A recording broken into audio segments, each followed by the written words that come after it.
The stakes greater. Tensions are high. The lights brighter. Turn on Friday night. Tonight, it's Greenwood at Barren County. It's the Don Franklin Bowling Green Kia Game of the Week. Also brought to you by the Blowout Co., Edmonton State Bank, NCTC, powered by Warren RECC, Aqualand Pool and Spa, Toyota of Bowling Green, Morgantown Bank and Trust, and Will Coker, your State Farm agent in Bowling Green. Let's go! Friday Night Lights. Greenwood at Barren County on the Seven Mountains Sports Network. Now, down to the field with Ryan Murphy and Big Hamp. A violet sky paints the field here at Barren County High School as the Greenwood Gators take a short trip down the Cumberland Parkway to face off against what is now their division rivals in 5A district play here in Week 7 of the KHSAA football season. And we bring you all the action here from Barren County Field. Ryan Murphy, Big Hamp, alongside for what's sure to be another exciting matchup here this week. It's been an exciting season thus far, but now is truly when it matters most. Week 2 of district play, Week 7 of the overall season, and a matchup, Hamp, with two head coaches that have a very similar coaching style. Oh, yeah, man. Two guys who like to run the ball, who like to pound it in your face, man, and that's what I like when it comes on the offense, and the defense just has to stop it. Now, it's a little different story for both of these teams, and particularly for Barren County, who last year had arguably their best season ever recorded, 10-3, yeah. 3 trips through 3 different rounds in the postseason, and ultimately fell short against Great Crossing later in the playoffs run. But, man, what a year it was for them last year. 3-3 so far on the season this year. But, man, John Myers just continues to prove why he's so phenomenal at continuing to build football programs here in the state. Oh, yeah, and this team right here, they're doing good now. It's not bad. 3-3 is not bad right here at this point in time of the year. So we're looking forward to seeing what they can do to continue on. Now, the Gators, on the other hand, 4-2. They're doing a little bit better, it seems like, than Barren County in this department. They're more familiar with 5A play as well. With Barren County, this being their first year back in 5A, could pose a little bit of a challenge, especially for Barren County, who hasn't beat the Gators in almost 6 seasons. Man, 6 seasons is correct. Man, well, let me tell you, we're going to go back. 19 meetings these two teams have had. But this should be a good one. They should be able to come down to just seeing which one wants it more at this point in time of the year. Yeah, both these teams are going to bring their A game here this afternoon, and we're going to go ahead and take a short break. When we come back, we'll give you your players to watch and your team matchups right here on your Don Franklin Bowling Green Kia Game of the Week on the Seven Mountains Sports Network. When you bundle home and auto, life can be easier. You choose coverage that makes sense for you, at a price that's right for you, and a local State Farm agent who's there for you. Call State Farm agent Will Coker in Bowling Green today. Your perfect vehicle is waiting at Don Franklin Kia in Bowling Green.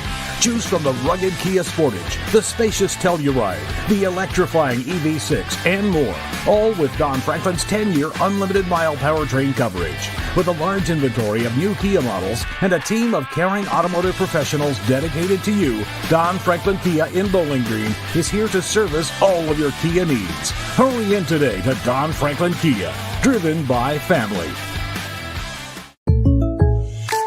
With State Farm Home Insurance, you can get the help you need from a local agent if things get complicated, and from our easy-to-use app whenever you need it. Call State Farm agent Will Coker in Bowling Green today. Welcome you back here to your Seven Mountains Game of the Week presented by Don Franklin Bowling Green Kia. We're here at Barren County High School. Listen at me.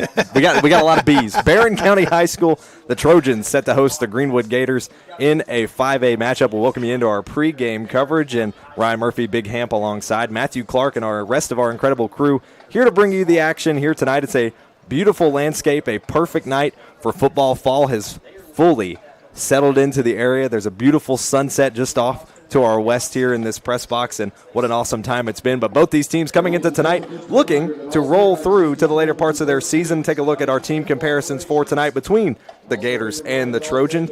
Overall, both these teams, you can kind of share a lot of similar comparisons. Gators with a slightly better record, slightly better points per game average, but they're both allowing about the same amount points per game. Hamp, defense is going to play a big factor in this one. Oh, yeah, both of their defenses are monstrous out there. Just looking to see what they both got going on. You got players out there on one side, more than 20 tackles on the season, and on the other side, you got 4 of them with 50 on the season. Yeah, this passing game as well is not something necessarily these two teams rely on in terms of rolling through their offense, but they're not afraid, especially in the red zone, to get it rolling. The rushing game is really where both these teams' strengths come into play. It's where both these head coaches have found their strengths over the last couple of seasons, but they both also have players in that run game that are going to be fundamental in making sure that they can come home with a win tonight. First up, for the Barren County Trojans here at home, Dalen Thomas, the senior, has had himself a remarkable season. Just last week, 13 rushes for 157 total yards, and on the defensive side, tallied an interception as well. He's getting it done on both sides of the ball. Man, he's absolutely tough. He is a monster. That's what you call a dog right there. And if you're watching on our live stream, you're seeing some footage of pregame of Dalen Thomas warming up with his teammates, and you can just see how much taller he is than the rest of the field. He's got so much size that he can use to his advantage on both ends of the ball, and he's been doing that so far this season. And now looking over at the Gators side and their player to watch, it's someone we've mentioned all season long, and we have number 44, the Cheney train has left the station, and he has arrived here at Barren County just last week. 10 rushes for 86 total yards. Not necessarily jumping off the page numbers, but 2 rushing touchdowns to go along with those numbers. That was against Warren Central, and a phenomenal showing that he's had week in and week out. Though he doesn't lead them in rushing yards, 11 total touchdowns on the year for Davis Cheney, who just continues to show up, especially in the scoring column. Man, Locomotive 44 is on his way, man, and you got to be ready when he comes. He's got good size. He's got good speed. He's everything you want in a back, and playing on both sides of the ball as well. Davis Cheney is one you're going to have to watch for this Gators squad here tonight. And as we take a look back on the field, the Barren County Band is set to play here during our pregame festivities. The Trojans as well are getting set to come out onto the field. Both teams have warmed up and are ready to go here this afternoon, Hamp. Both run game heavy. 2 head coaches that are known for really pushing that 3-back style. I think we're going to see maybe not necessarily what you'd call a shootout, but they're going to be scoring a lot of points on the tonight, and I think it's going to come on the ground. Oh, yeah, definitely. I don't think the ball's going in the air too much, but definitely seeing what they do on the ground. Both running backs are running 500 yards apiece. I mean, like, they are really moving on the ground. Now, we talked about this before we went to break camp, is how long it's been since Barren County has been able to score a win against the Greenwood Gators. 2019, but what else can you tell me about this series history? Man, 19 meetings, all right, over the course of the time. Greenwood leading the charge 14-4, all right. First meeting, the Gators win 1999, right? 38-7. So the Gators partied like it was 1999. You know what I mean? How do you party like it's not? What's that look like? Like the world's going to end. At least we thought it was. We thought it was. And then the last meeting, 20 years later, the Trojans remembered that party and decided to beat the Gators 19-16. Right now, the Gators have won the last 6 out of the last 7. So they're looking to win this one. This is going to be one that the Gators are going to want to hang their hat on as they continue what's been a strong bounce-back season. Last year, kind of comparable numbers, actually, when you look at it. Barren County, you mentioned last time they beat the Gators was 2019, and just last season was the last time the Gators had a season under 500 since 2019. But this year, they've really bounced back. They've shown their strength in a lot of different facets. Most of it's come through that run game. I think Coach Howard has really found a system that works for him with his running backs, and also on the defensive side, we mentioned him every week, and it was hard to also not make him our player to watch, and Stuart Scott, who is just a threat all over the field. I mean, he's like a heat-seeking missile every time he's on the defensive side of the ball. Man, I love watching Stuart Scott play. He's one of my favorite defensive players this year, just the way I see him going all over the field. He's everywhere around the ball. If he's not making the tackle, he's somewhere close around it. If he's not making some type of play somewhere, he's always right there around it. I love watching Stuart Scott play. Now, one of the key pieces to this Barren County defense as well is going to be Corbin Wells. He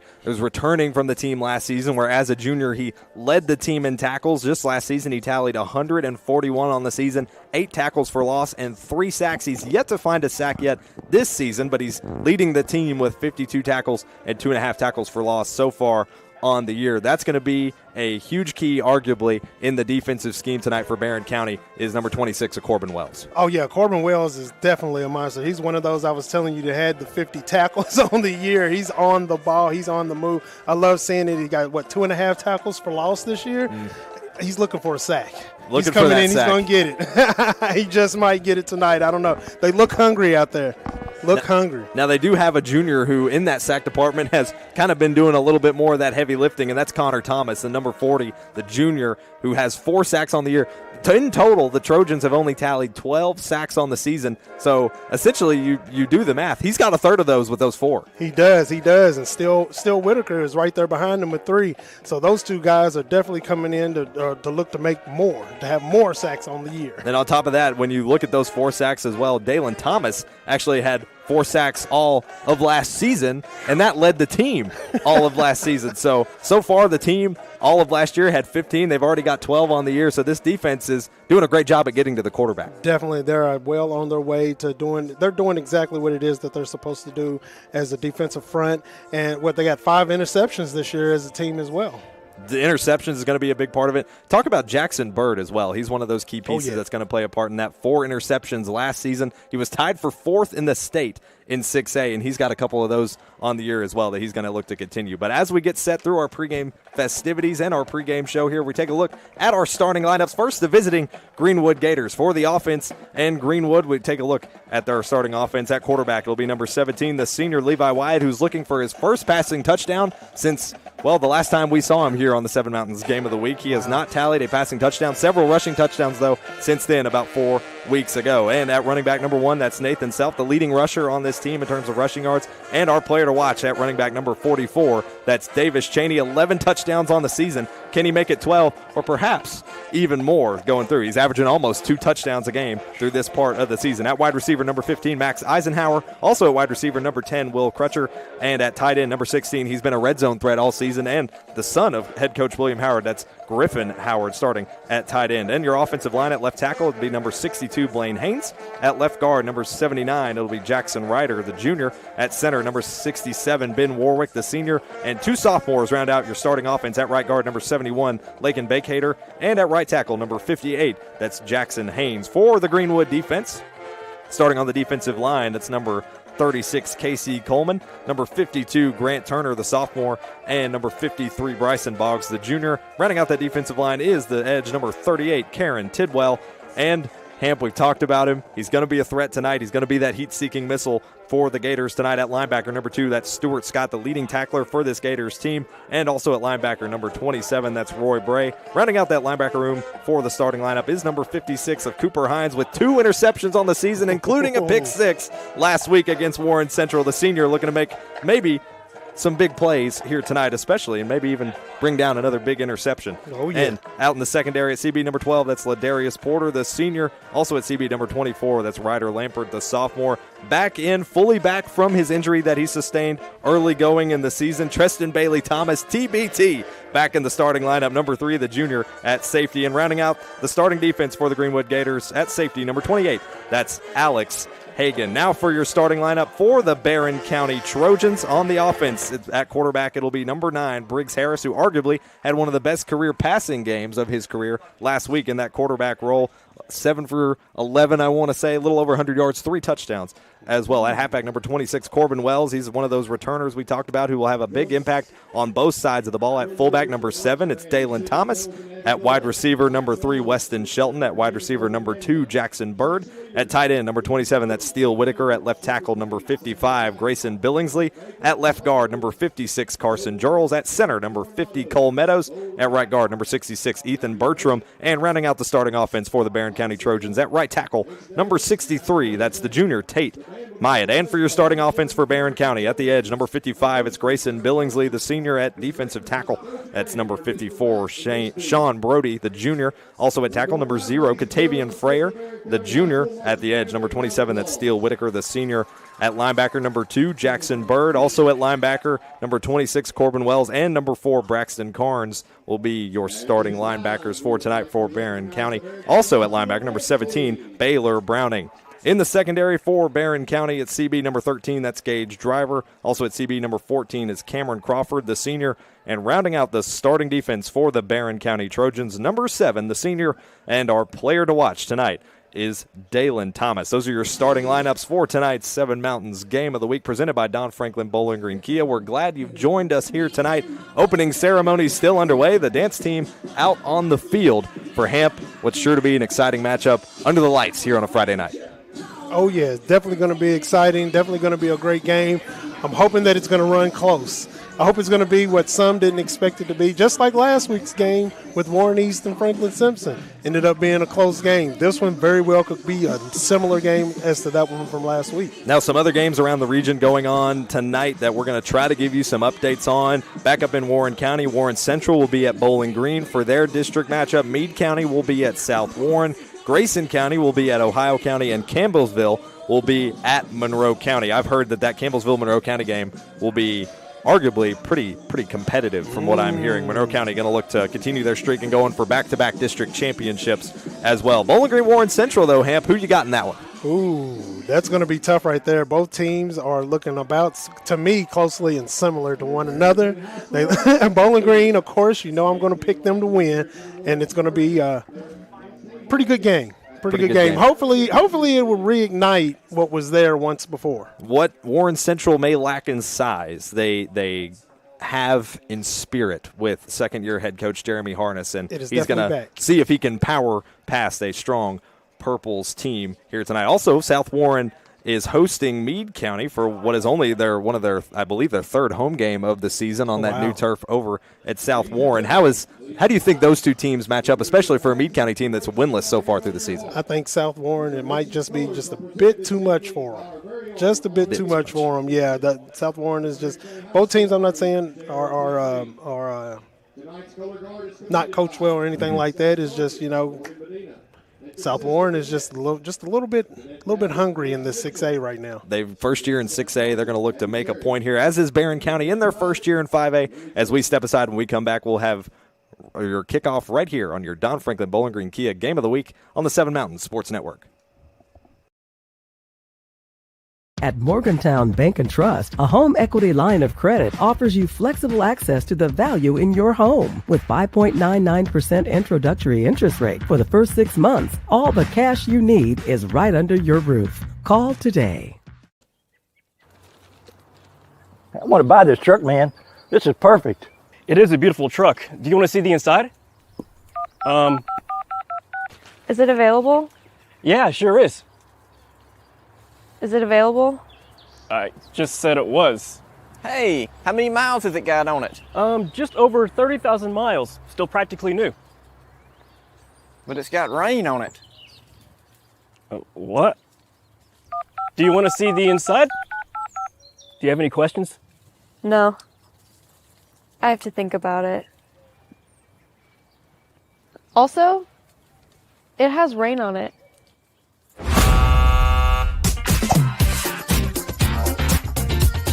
Selling your car shouldn't be a pain.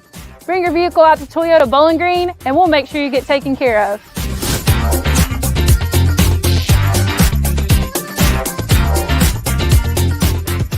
This isn't just bubbles, it's balance. Relax sore muscles, refresh your mind, recharge your spirit. Discover the best hot tub brands like CalSpa, Hot Springs, and Free Flow at Aqualand on Campbell Lane. More than bubbles, it's balance. The emails can wait. The dishes can wait. Life feels better when you press pause. Find your escape with the top hot tub brands like CalSpa, Hot Springs, and Free Flow. Available locally at Aqualand on Campbell Lane. Your backyard getaway awaits. At Morgantown Bank and Trust, a home equity line of credit offers you flexible access to the value in your home. With 5.99% introductory interest rate for the first 6 months, all the cash you need is right under your roof. Call today. Your perfect vehicle is waiting at Don Franklin Kia in Bowling Green.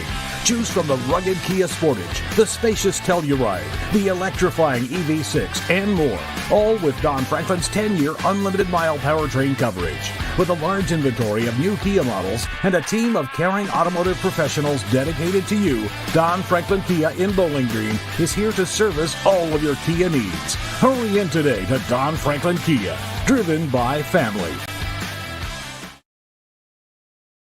Welcome you back to our 7 Mountains Sports Network Game of the Week presented by Don Franklin Bowling Green Kia. We're here at Barren County High School. Ryan Murphy, Big Hamp alongside, wrapping up our pregame coverage. Coin toss about to get underway. As you can see at center field, Ian Lewis will be bringing you all the awesome shots. Of course, shout out to our awesome crew. Axler board up back at the station. Megan Geisler up on the roof on game cam. And again, Ian Lewis, our field camera, going to get you up close and personal with all the action tonight was for what's sure to be an exciting district matchup tonight, and something, Hamp, that could have playoff implications, especially for the Trojans, where if they manage to pull out a win here tonight, then it may look like they go another year hosting a home playoff game.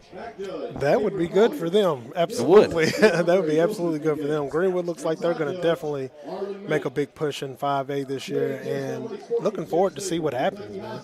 And we talked about both these teams and the pressure they put on both sides of the ball, but especially for the defense. The Gators last season, 6 sacks recorded as a team, and they've already got 6 through 7 weeks of play. So this Gator defense is really figuring things out with a lot of key returners. If you're watching with us live, you can see on your screen Coach John Myers shaking the hands of all the other players on the Greenwood side, as does Coach William Howard of the Gators, as the officials will be setting up the coin toss. Great shots here from Ian Lewis if you're watching live with us, or if you're listening along on the Point Rocks app or website, or through the radio waves on whatever frequency. And it looks like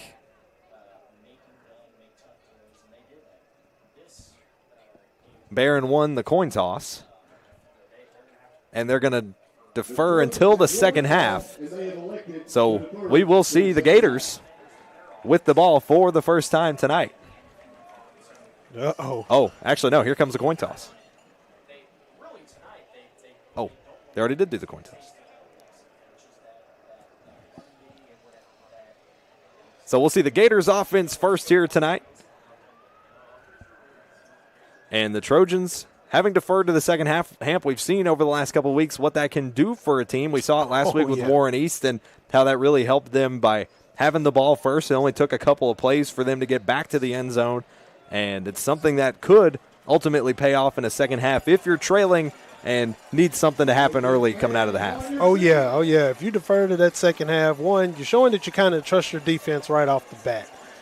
Letting them know that, we know you got us. We know you're going to stop this, and then our offense can get the ball back, make a touchdown, get it again second half, do it all over again. Barren County takes to the field. They are led out by number 2. That is Jackson Bird, who had a phenomenal game last week. Greenwood heading out onto the field as well, led by Levi Wyatt and the rest of the senior squad. Davis Cheney in the midst of that storm of Gators heading out onto the field. But we were talking about Barren County and how they were led on the field by Jackson Bird last week. Had one of the toughest touchdowns, arguably, I've ever seen from a young man at the high school level, trucking his way to the end zone. 2 touchdowns last week for Jackson Bird, and though his numbers don't necessarily jump off the page, he had a great season last year. He's just been waiting to get the ball rolling, and what better time than right here in district play, and especially at home. Oh, yeah, right here, right now is the way that it goes. That's how the song goes, ain't it? Right here, right now. And this is it, man. This is when you get to it. This is it. Both these teams 1-0 in district play. Greenwood just last week taking the win against Warren Central at Warren Central. This is their second straight game on the road, both of which being in district play. The Gators are hoping to continue that momentum. They will not be back at home until their final home game of the regular season when they host Union County on Halloween. So Greenwood is on a bit of an away stretch here. Their last home game was against Grayson County on September 19th, where they had a big win, 42-19, and they're going to have to just ride things through, literally, through this road stretch going into the last couple weeks of the season. The current has taken the Gators away from the swamp. Kicking it off for Barren County. And it's going to land back at the 10, where it's scooped up by the Gators. Maxwell Eisenhower picks it up and heads up to the left side of the field, gets to about the 10, now the 12, 13 before he's dropped, and I think a flag was thrown in the back. Number 15, Max Eisenhower of the Gators. There is a flag on the play. There is a flag on the play after Eisenhower was brought down at the 13-yard line. Flag is picked up. It was from an official on the far side of the field. It was a holding on the returning team, so that will be against the Gators, and that will send them back to start this drive from about the 7-yard line in their own territory. Definitely do not want to start the game out with penalties. When you start the game out like this, it doesn't normally start out great. You can already see Coach Howard on the sideline is made his way away from the bench square marking on the field, but here's the first snap of the game from Wyatt. That one's caught by Eisenhower. Already got a first down, then some to the 30, 35. Brought down at the 37 is Eisenhower off the reception. Eat my words, why don't we? Great play. Great tackle by 17 out there. Good catch and a 30-yard gain for Greenwood off the initial snap of the game. That's how you want to get things rolling if you're Greenwood. Here's Levi Wyatt. He's going to have one. Nathan Self lined up along his left hip, and it'll be a handoff to Self, who's trying to shake off the defensive line and ultimately has to scoot his way up to the 37-yard line. A gain of 1 on the play. Braxton came in and he seen that play going up the middle and he stopped it. They were playing great man-to-man coverage right there, and they watched everything happen. Take a look back at this replay, courtesy of Toyota Bowling Green, from that 30-yard pass reception by Eisenhower. They got the Greenwood rolling quick. 2nd and 9 now on the way for the Gators. Cheney in motion. Behind the center, moving up to the left side to block. Wyatt in motion. He's going to throw it over the top. Nearly picked off, but it's going to be incomplete. Looks like it was once again intended for Eisenhower, and Cameron Crawford looked like he nearly came down with it. So nearly an interception thrown by Levi Wyatt. Baylor Browning was right there to make that stop. He was paying just enough attention to make sure he didn't get that ball dropped right over his head. 10:42 to go here in this opening quarter. First quarter coverage brought to you by Aqualand Pool and Spa. Gators lining up with Griffin Howard up top, one receiver to the left side, 3 down low. Looks like he'll have Cheney lined up to his right hip. Here's Wyatt in motion, off to the right side, going to loop it over the top to Cheney, who's picked up quickly and tackled at the line of scrimmage. No gain on the play. Braxton was watching that play the whole time, and he was right there to make that stop as he went over to the open side of the field. Weston Shelton with a big-time tackle there quickly to end the momentum for the Gators, which now brings up 4th down off a loss of 1, and the Gators will now punt it away. About 10 minutes to go now in this opening quarter. 4th down on the way. A big stop from the Trojans by Weston Shelton, who's clearly watched the film on the Cheney train, was able to bring him down. Now here's Cheney on the punt. It's going to land at about the 30-yard line and continue to bounce. It'll roll its way to the 31, and that's where we'll see Barren County's offense take the field for the first time. The Trojans' defense did exactly what you wanted them to do in that situation, which was make that stop, put your offense on the field. Now they have not bad field. Not a bad field range. What is that on 35? 31, 32? About the 31. Yeah, 31. Yeah, not bad range on the field there. First time we've seen this Barren County team all season. They lost a few key players on offense. One of those most notably, multi-year starter Tate Spillman, who had 1,700 yards of offense last year, both through the air and on the ground. First play of this game is going to be a run up the middle for about a gain of 3. The Gators were ready for that one. Gain of 4 on the initial run for Barren County.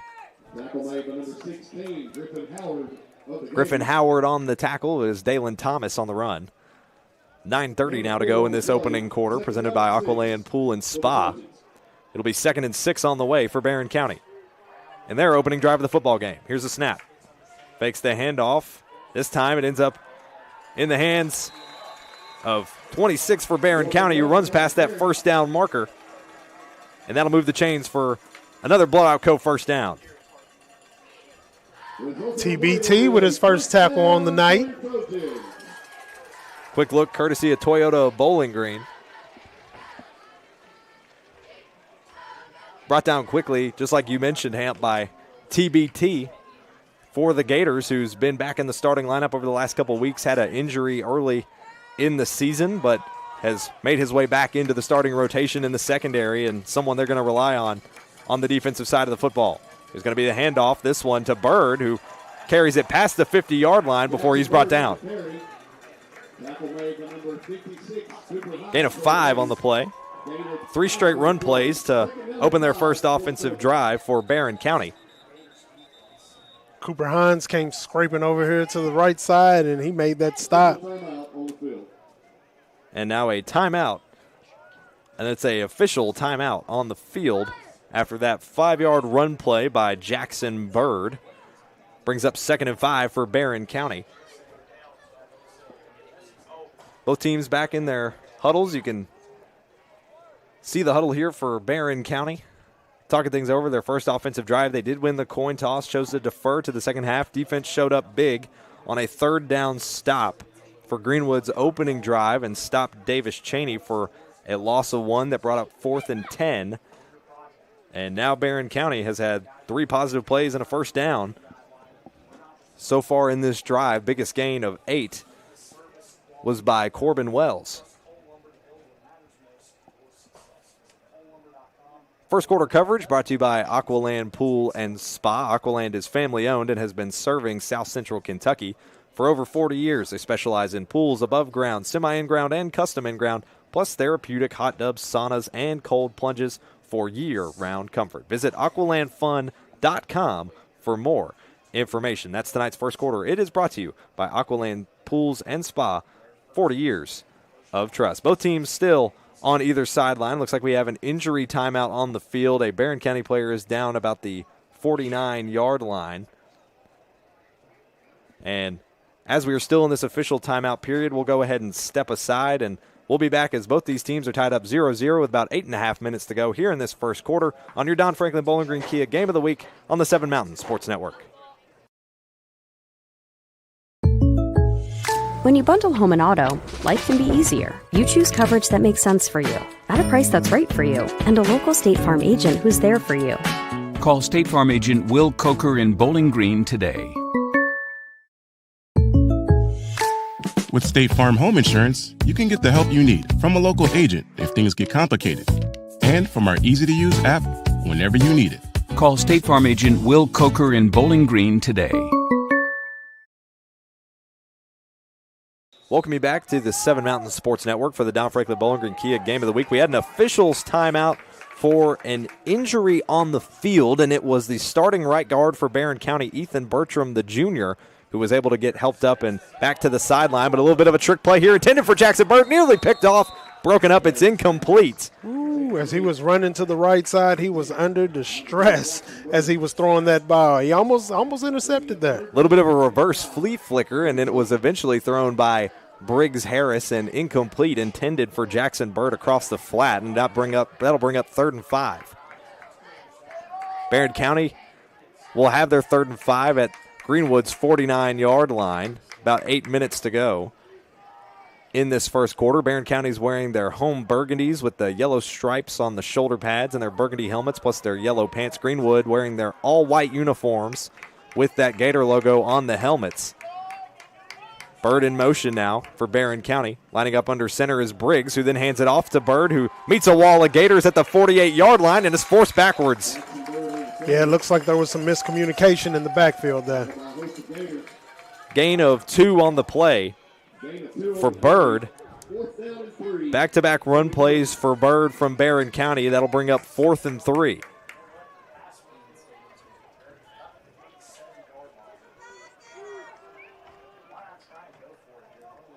We did mention that Barren County now down their starting right guard, number 66, Ethan Bertram.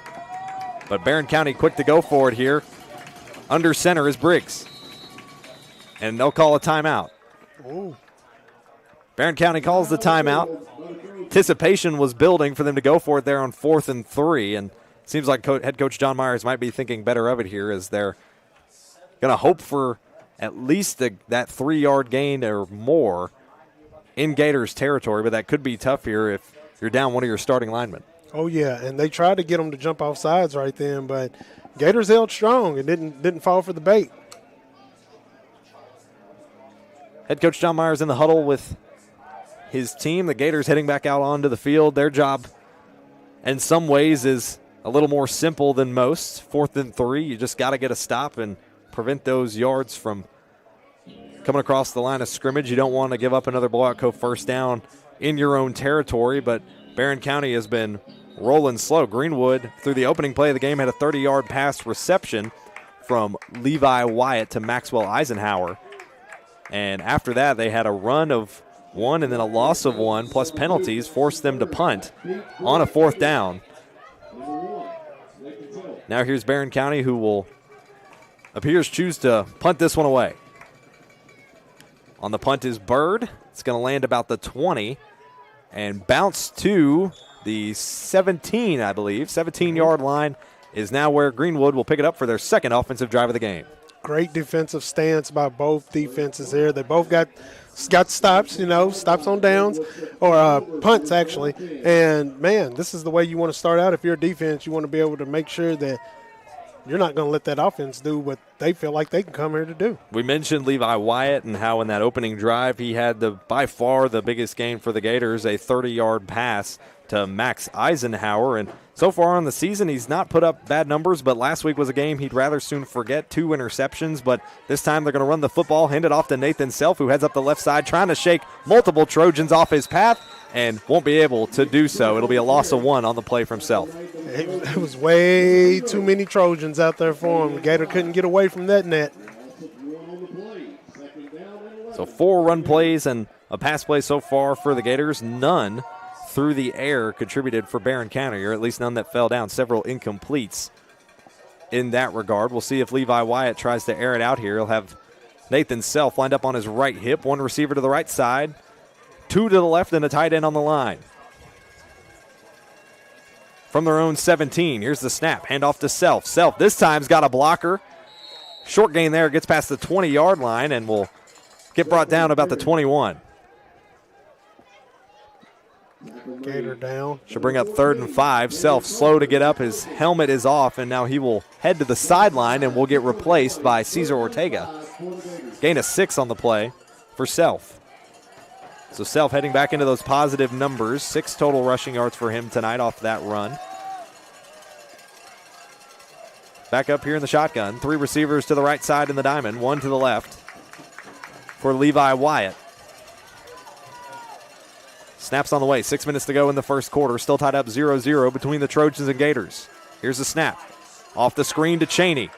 Cheney to the 20. Shakes off 1 defender. Gets to the 23 and is brought down quickly by Thomas. Ooh, Cheney's blocker almost lost it there. He slipped when he was going for the block and almost got around him. Gain of 1 on that play from Cheney, who, as of that play, is now netted an even 0 yards on the evening. He had a loss of 1 and now a gain of 1 puts him back at 0.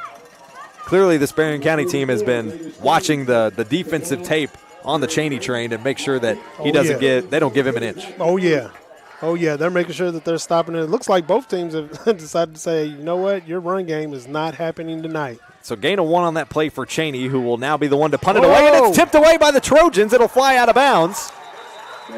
And the Trojans should pick it up deep in Greenwood territory. That's the way you get back there and put those big old hands up. You don't have to hit the kicker. Just put those hands up, knock the ball down. Katavian Fryer heard that loud and clear and put his hands up to get the block. Here's a look back on it, courtesy of Toyota of Bowling Green. You can see it off the punt. Cheney taking his time. He was sweeping to his right, and Fryer just jumps up in front of that football and gets a hand on it. Cheney still had good arc, but just couldn't get it past the line of Trojans that were quick to get past the defensive line. And now here's Barren County, who will start their second offensive drive from Greenwood's 28. Here's the handoff to Thomas, who runs it up the gut. Gain of 2 on the play. That'll bring up 2nd and 8 with 4:50 to go here in this first quarter. Still tied up 0-0. Neither team able to score so far. Game of defense in this one so far. Both defenses are playing man-to-man. Like, neither one of them are spaced out or spread out at all. They are actually right on their man. Here's under center is Harris. Harris going to keep it himself and head off to the left side. He'll get to about the 23-yard line.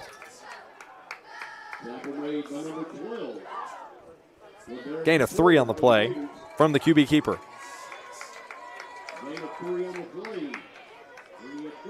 First positive play for Briggs Harris tonight, the junior quarterback. His first season taking over for Tate Spillman, who combined for over half of Barren County's yards last year. And here he is trying to get it out while he's immediately under pressure from Roy Bray. Yeah, Roy Bray's out there trying to get what he can get, man. He's on a heat. He's like a heat-seeking missile. That one's incomplete. As Harris heading to the sideline to have some words with head coach John Myers. They'll head back out onto the field. Also in that discussion is Jackson Stefano, the junior wide receiver. As they're back into the huddle, inside 4 minutes to go in this opening quarter. 4th and 5 on the way, but Barren County going to try to go for it here. 2 receivers to the right side, 2 to the left. Lined up on the left hip is Thomas. Here's the snap. Harris dropping back, looking over his left side. Bagman for the back left corner. The end zone incomplete. That'll be a turnover on downs to the Gators. Man, he threw that so far away from him, he couldn't get to it. And they thought there was going to be a pass interference call on it, but it was just way too far ahead of him for him to catch it. 2 turnover on downs for the Gators, who will now pick it up in their own 23-yard line with 3:53 to go in this opening quarter. 1st and 10 and a fresh set of downs on the way for the Gators, as both teams yet to score, still tied up 0-0. Biggest gain so far, again, from that Gators offense on the first snap of the game.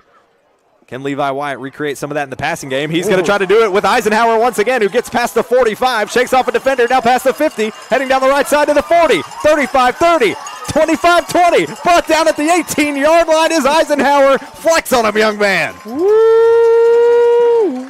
Let me tell you, boy, them wheels was rolling right there. He beat that man right in the middle. I mean, his guy, his defender, I don't know why he wasn't on him. Take a look back at it, courtesy of Toyota of Bowling Green. It's been 17-15, the magic combination. And here's Eisenhower again, who just continues to shake off Trojans to get inside the red zone.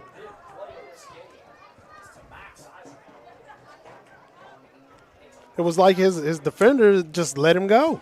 50-yard reception and a carry. Levi Wyatt on the QB keeper will get to about the 11-yard line. So again, Eisenhower already with over 70 receiving yards through this first quarter. Levi Wyatt heading back in to the huddle, a gain of 6 on that run for the QB keeper. That'll bring up 2nd and 4 inside the red zone. Gators will snap this one from Barren County's 12-yard line. First quarter nearing its end, 2 minutes, 40 seconds to go in this first quarter. Gators trying to be the first on the board. Dropping back, Wyatt over the middle. That was hauled in by Howard, but no, he drops it just inside the end zone. Incomplete. Wide open in the end zone. Nobody was on him. Incomplete from Wyatt to Howard, who we mentioned in the pregame show that Howard is going to be one who is a threat inside the red zone. Take a look, courtesy of Toyota Bowling Green, at this replay. Looks like it was just slightly thrown high, and Howard just couldn't get high enough to rail it in, but that'll bring up 3rd and 4 from the 12. Here's Levi Wyatt. Davis Cheney lined up on his left hip, 2 receivers to the left side. Here's the snap. Again, another QB keeper for Wyatt, who heads up the middle, shakes the defender, rolls into the end zone.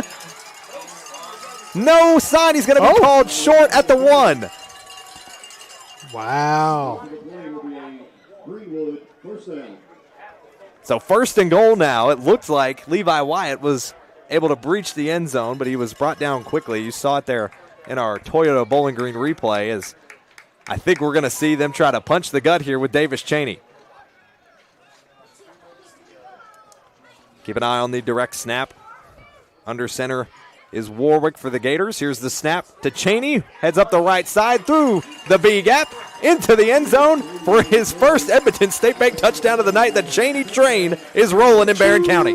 Choo. He's coming full steam ahead. Watch out for the steam and the smoke. Davis Cheney's 12th touchdown and his 11th on the ground this season. And you see it here, courtesy of Toyota Bowling Green on the replay, diving his way into the end zone for an Edmonton State Bank touchdown. Extra point now on the way.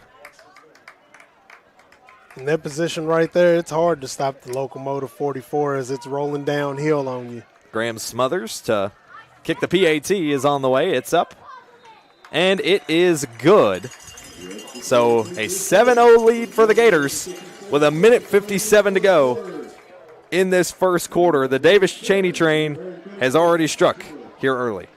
Man, and it's now that they know what he's doing, he's going to keep going, and he builds every time. Like every time we've watched him play, like it starts off kind of slow. It's like the train going chug, chug, chug, chug, and then he just speeds up every time, man. And it's like it goes all game. It's so exciting. I can't wait. We talked about what he had last week: 86 yards, 2 touchdowns in that contest against Warren Central. So far on the season, he's done plenty more than that, both through the air and on the ground. 324 yards on the ground, 155 through the air coming into tonight's matchup. 10 touchdowns rushing, 1 receiving, make it 11 now on the ground. Edmonton State Bank touchdowns, that is, for Davis Cheney, the senior on the season. Switching from defense to offense this year has paid off for number 44. Smothers kicking this one back to Barren County, where it's scooped up. They'll grab it about the 12 and try for it on the return, getting past to the 30.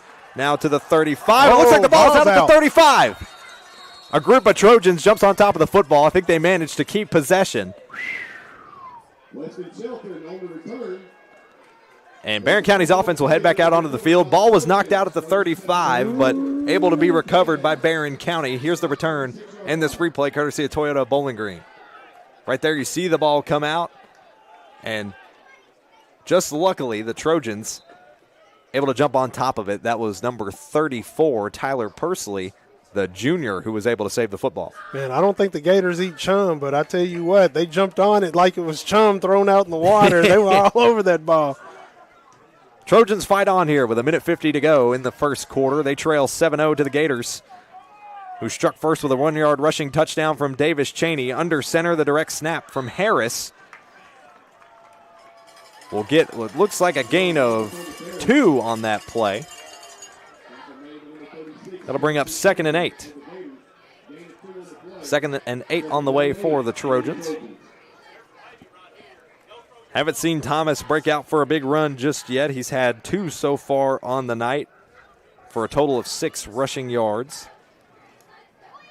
Barren County has managed to turn over some first downs here, but they're going to try to string some together to get into Gators territory.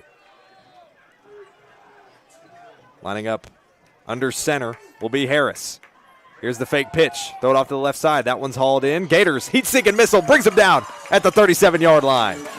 Read it like your favorite book. It was our guy, Stuart Scott. Stuart Scott, the heat-seeking missile. No gain on the play.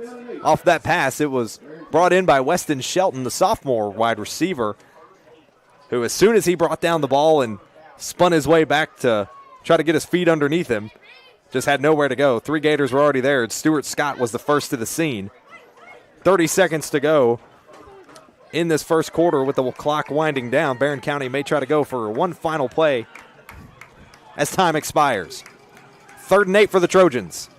Makes a handoff from Harris. They're going to pitch it to Bird, who has to try to shoulder his way past the Gators and just can't get it done. Well, Darius Porter was sitting there waiting right by the sideline and said, no, you should not go.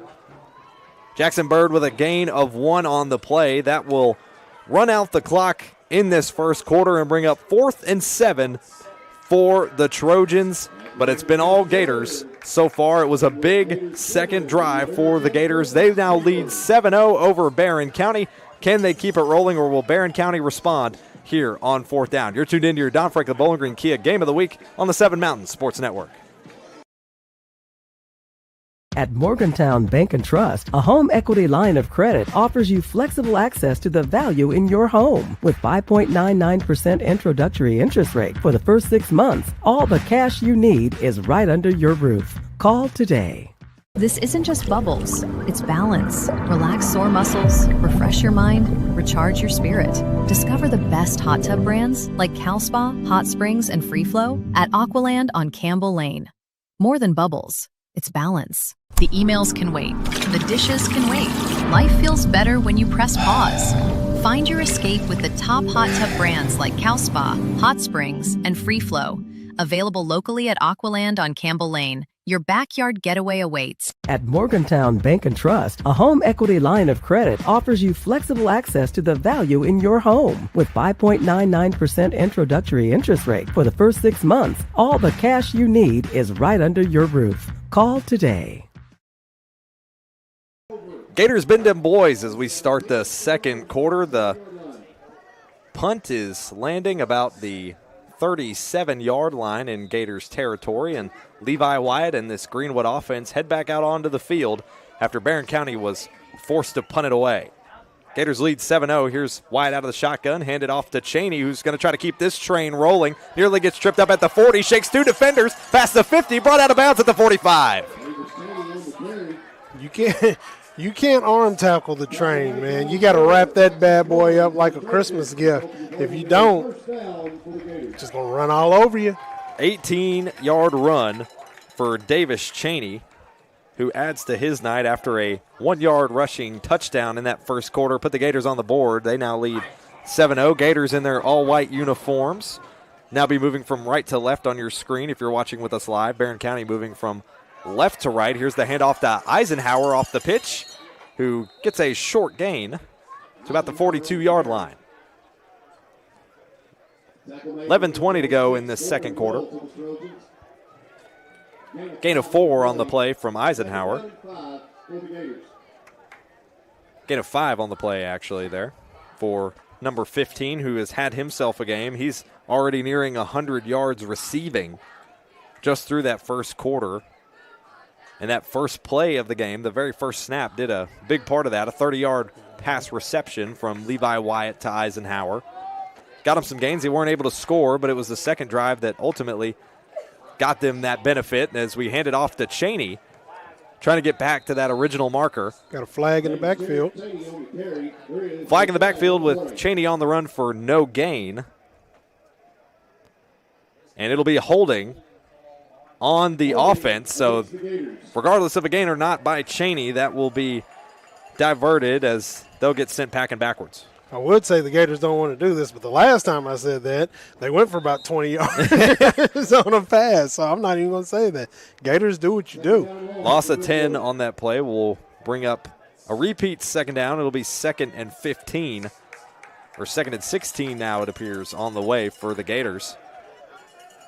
Yeah, Barren County still in running a man-to-man and got one safety in the back. Here's fakes the handoff to Cheney. Wyatt in motion. Is going to find a receiver off to the left side at the 42-yard line. And that'll get him back in position to convert on 3rd down. Trojans gave him just a little too much space. He was a little too far back. Left this guy in front of him, which was fine. It only gave him, 3 or 4 yards. But he was on it. Gain of 9 on that play off the reception from Will Crutcher. Gators going to try to convert here on 3rd and 6 with 9:55 to go in the second quarter. Crutcher and Eisenhower lined up on the left side, one tight end to the right. Davis Cheney on the right hip of Levi Wyatt. Out of the shotgun. In motion is Eisenhower. Here's the direct snap. Making the handoff to Eisenhower. QB keeper by Wyatt, but that's sniffed out quick by the Trojans. Stuffed him up the middle. No gain on the play. Not at all. They were right on top of that one. Braxton Carnes was on top. I hope I've said his name right. He was all over top of that. He was right on him in the backfield. Loss of 1 on the play for Levi Wyatt as 4th and 7 gets brought up, and now the Gators will punt it away. That'll be in the hands of Davis Cheney, who last time we saw him punt away the football, it actually ended up getting blocked by the Trojans and put them in good field position.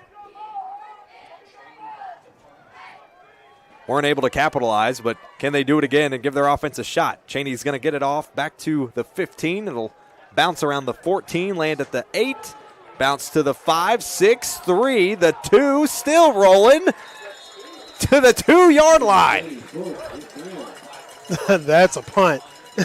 That's a punt for you right there. And I think the Gators may have given it a little wind and got it all the way to the 1. Swipe that tail onto it a little bit, hit it a little bit.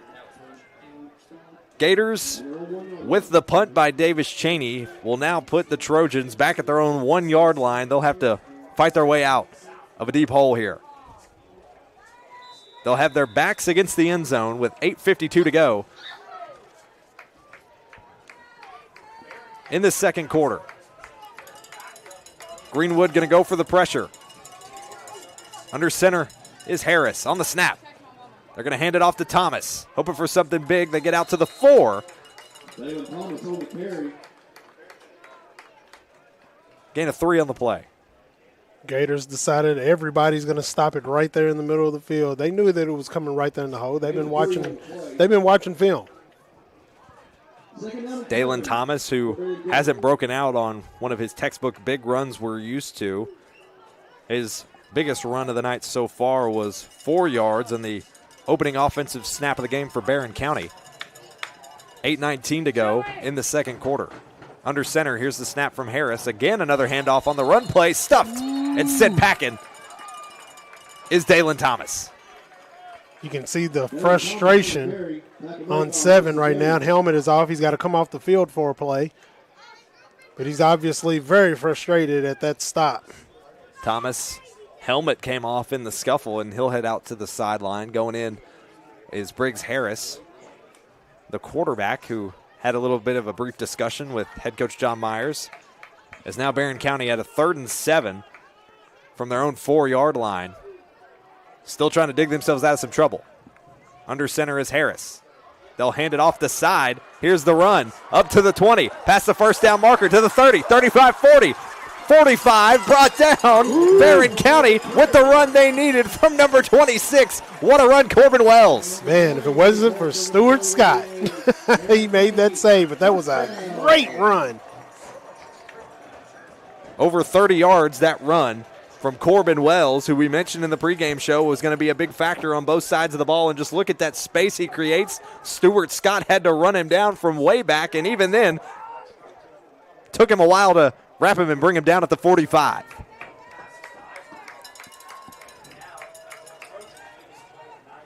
"31 yards. The run from number 26. Here's Harris dropping back. He's going to go deep. He's got a receiver at the 20. It's gone. Nobody near him. Into the end zone. Touchdown, Barren County. Ooh, wide open. Nobody there for it at all. No defenders. Wow. Wow. What a catch. What a haul in from Weston Shelton, who was wide open. The nearest defender was 10 yards in any direction. Take a look at this replay, courtesy of Toyota Bowling Green. Absolute deep drop in the bucket, inside the 10. No question about it. Weston Shelton to the end zone for 6. Defense lined up like they were playing man-to-man, but that corner let his receiver run right by him, and he passed the safeties, went over top. PAT was up and good. It is complete. It's a tie ball game at 7-7 with 6:45 to go in the second quarter. Can Greenwood respond and keep their offense rolling here in the second quarter? We'll step aside, and when we come back, we'll see if they can here on your Don Franklin Bowling Green Kia Game of the Week on the 7 Mountain Sports Network.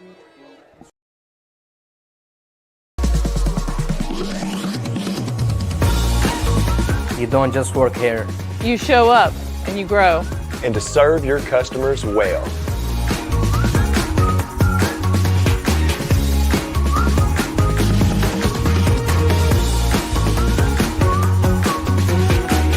We're not just selling cars, we're selling careers and relationships.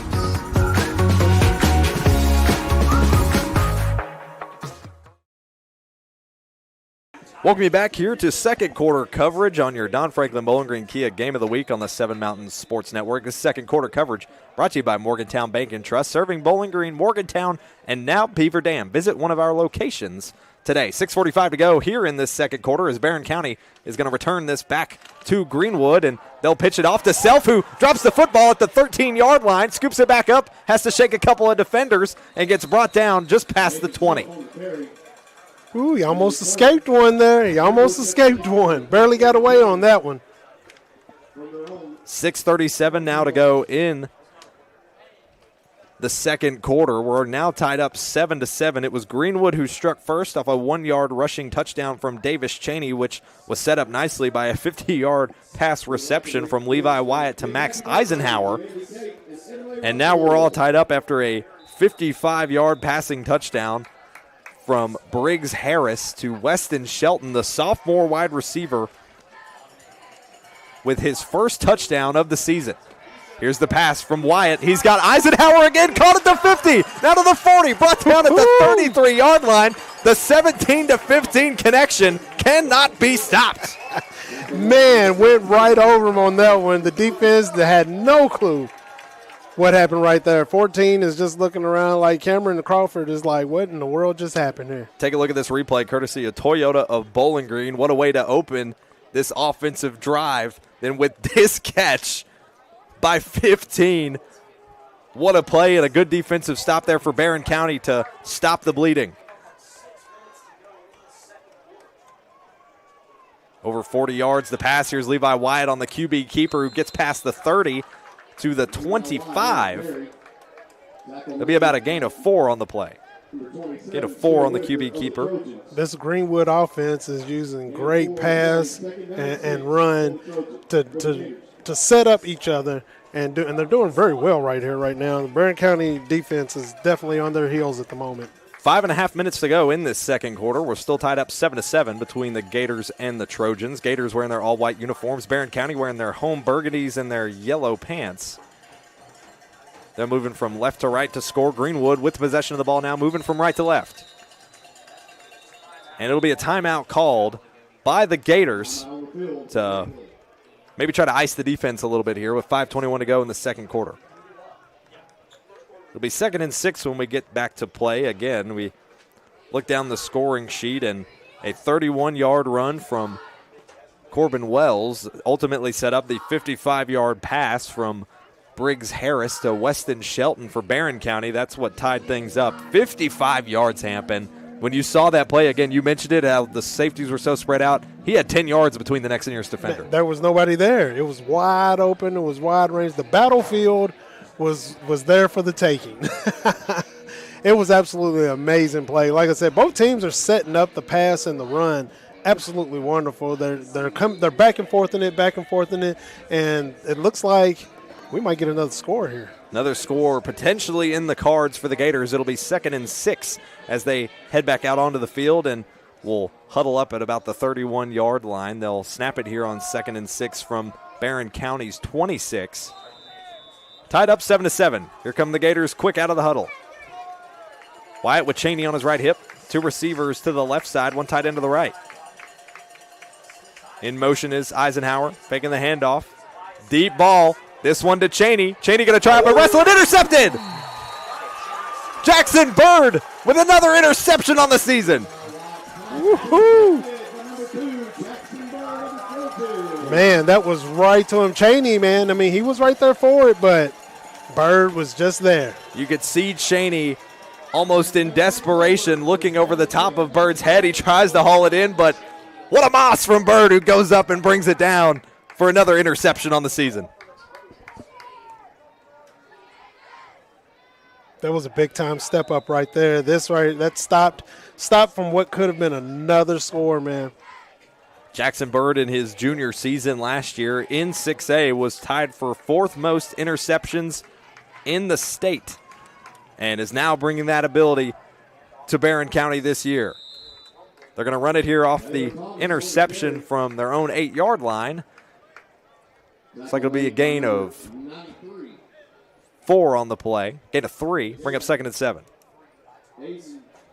Gain of 3 by Thomas, who we saw check out towards the end of Barren County's last run, which had their backs against the walls in a very similar predicament in their own territory. Now 4:45 to go in this second quarter, and Briggs Harris going to try to lead him back down the field after what resulted in a 55-yard passing touchdown to Weston Shelton, which ended up being his first of the season, and if I'm not mistaken, his first on the varsity roster.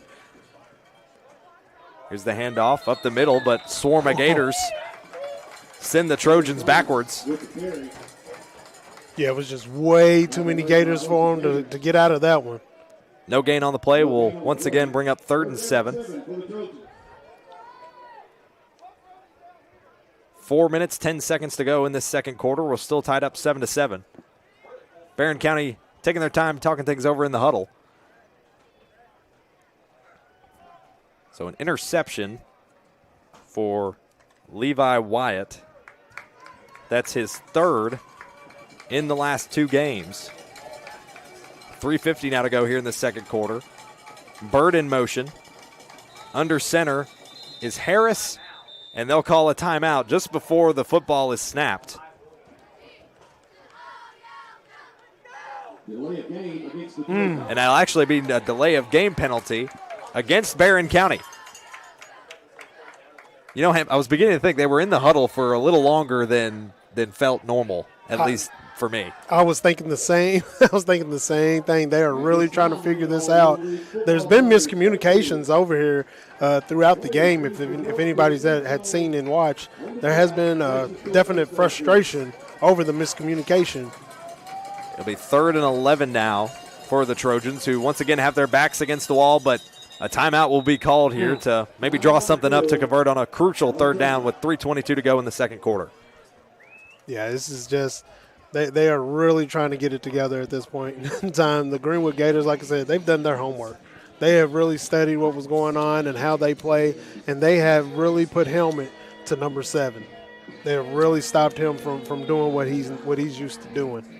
And that's something that notably was evident in the first couple of drives, I feel like, for Barren County against Davis Cheney in particular. His first couple of attempts, a loss of 1, a gain of 1, a gain of 1. I mean, not much jumps off the page until you get to that 1-yard run from Cheney, which was the touchdown. And that was set up by a 50-yard pass to Eisenhower. But then after that, Cheney has just continued to start rolling. He followed that touchdown up with an 18-yard run.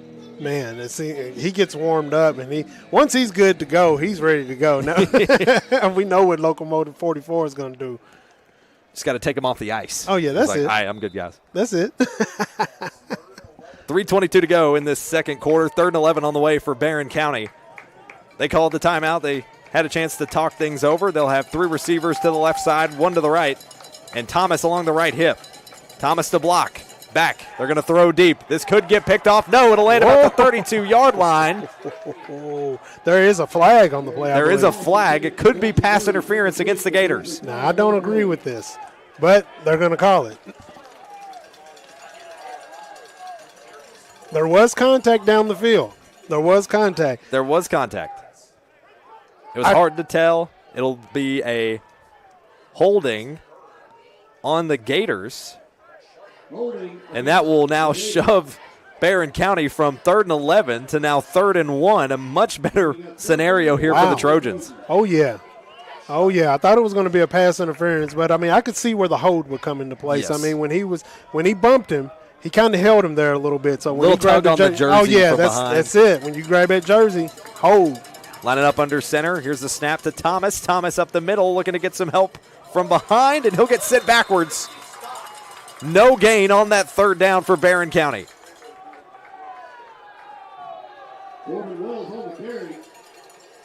It'll bring up 4th and 1 for the Trojans. Barren County fans letting their displeasure be known. They're going to look for a crucial stop here on what would be 4th and 1, and the Barren County sideline is insisting that they broke the plane for a 1st down. And I think the chief official is sharing the same sentiment, as William Howard is now heading out onto the field to question whether or not this call will be overturned. Man, I really think they need the red flags here in high school. I mean, we got the clock. we need the flag. We need the red flag. One a game. You get 1 a game. Coach Howard is out talking to some of the officials. You can see it there on your screen. Potentially questioning this play call. They have yet to move the chains, though the marker has been changed to as if it's a 1st down, but the chains themselves have not been moved. If the call stands, it would be 4th and 1. We'll see if they decide to, I imagine they'd try to bring the markers out to measure it, Hamp, to see if it comes up short. If they're that close, that would be the best course of action. And they very well could. Yep, they're bringing the chains. They're going to bring out the chains here in what will either bring up 4th and 1 or be a crucial blowout Cove 1st down for the Trojans. Now, from where I'm sitting, it looks like they're not going to have the 1st down. It's going to be close, but I'm almost right there with you, Hamp. Then we're about a football short. Yep. And it is just short.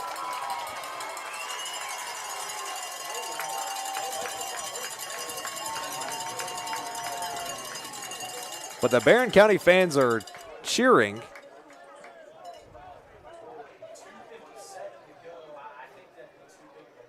And I think the Gators, they're going to say it came away with a stop, and it'll be 4th and 1. So they bring out the sticks, they measure it down, and Hamp, I think you're about right. It was about a football to half a football short. Now, are they going to go for it? I think you have to. Almost. 2 minutes to go. I mean, you could trust your defense realistically with a stop here. The defense has been doing really well. But when you give Greenwood a chance in the red zone, we've seen it. That's when they really get flexible with their offensive scheme. They're not afraid to maybe go deep into the playbook once they get into the red zone. That's when you see Self and Cheney come out and start doing their thing. Barren County on 4th and inches. Here's the snap. Handoff. Fakes the handoff to Thomas. Here goes Bird up the middle. And he's tripped up after the marker of blowout. First down for Barren County. And they got it that time. So a gain of 1 by Jackson Bird with 2:30 to go in this second quarter. 1st and 10, another blowout cove first down. Much needed momentum for Barren County. Here's the handoff. No, fakes it, does Harris, but he is brought down quick on the sack for the Gators. Hey, Tidwell was so close he could have ripped it out of his hands if he wanted to before he even attempted the fake handoff. Clock still winding down. 2 minutes to go in this second quarter. We're tied up 7-7 between the Trojans and the Gators. This Gators defense doing everything they can to keep the Trojans in their own territory. It's a loss of 1 on the play.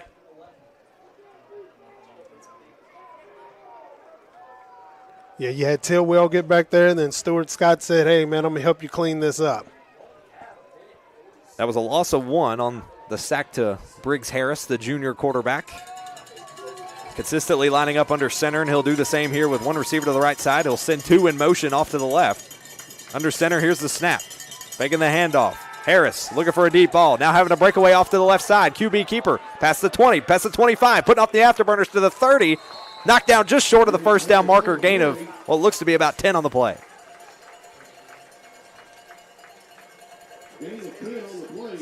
So gain of 10 there by 9. Bring up 3rd and 1 once again for Barren County. Greenwood going to hope for some pressure here as Tidwell heads to the sideline. If you're watching with us live, you see Stuart Scott there on the left side of your screen. Look for him to apply the pressure. Here's the run from Thomas, who leaps over a man pass to the 45 and slides his way down to get that first down. Hey, Thomas is getting a little oiled up. He's ready to go. He wants to make this thing happen. About a 13-yard run that time around for the Trojans from Dalen Thomas. That's his longest run of the night. Inside 30 seconds to go in the half. Harris going to air it out over to the right side. It's caught inside the 40. Before he's knocked out of bounds, they're going to try to say it's incomplete. But no, they're going to say it's complete. He hauled it in. Oh, I was about to say now, that looked really complete to me. Alex Hagan is insisting that he dropped the football. But it is a complete first down. Here's a look at it, courtesy of Toyota of Bowling Green. As Barren County is going to have to be quick off the snap here. They're aiming for the sidelines. Look at that catch right in the bucket for number 3. Yeah, 18 seconds to go. Ball didn't come out until after he was out of bounds. 18 seconds to go in the half. Here's Bird in motion to the right side. Snap. Harris dropping back. Plenty of time to breathe. Has to break off to his left. Looking, firing, off to his right side. Nearly hauled in, but no, incomplete off to the sideline. Ooh, he's not a super fast guy, but I tell you what, he had so much real estate out there that he could have, on the left side of the field, he could have took off running and possibly gotten a first down or more. 2nd and 10 off that incomplete for Barren County. It'll be right around 11 seconds left here in the first half. We're tied up 7-7. Barren County trying to strike what would be a huge momentum shifter of a touchdown here late in the going. They won the coin toss. They deferred to the second half. So if they score here, they would start the second half with the football. Here's a snap from Harris. Fakes the handoff. Dropping back. He's under pressure. Fires off the hit. Got a receiver downfield. Incomplete. Ooh, he had two of them on him, though. He threw it to a guy that had two surrounding him. He had a guy out there on the left side of the field over on the side that he could have had. There was man-to-man coverage. He probably could have got him. 6 seconds to go now in the half. Tied up 7-7. That pass was incomplete, but, man, the junior quarterback of Harris took a tough hit from Tidwell right as he released the football. He had Jackson Bird downfield. Just couldn't haul it in. As Barren County's going to try to push the envelope here with 6 seconds to go. Tidwell has been on the hunt this game. Heading out again. One receiver to the left side, lining up under center is Harris with 6 seconds to go. Faking the handoff. Harris brought down quickly, not even able to get the play off with right at 2 seconds now left on the clock as it comes to a stop. Grant Turner gets back in there again for a sack.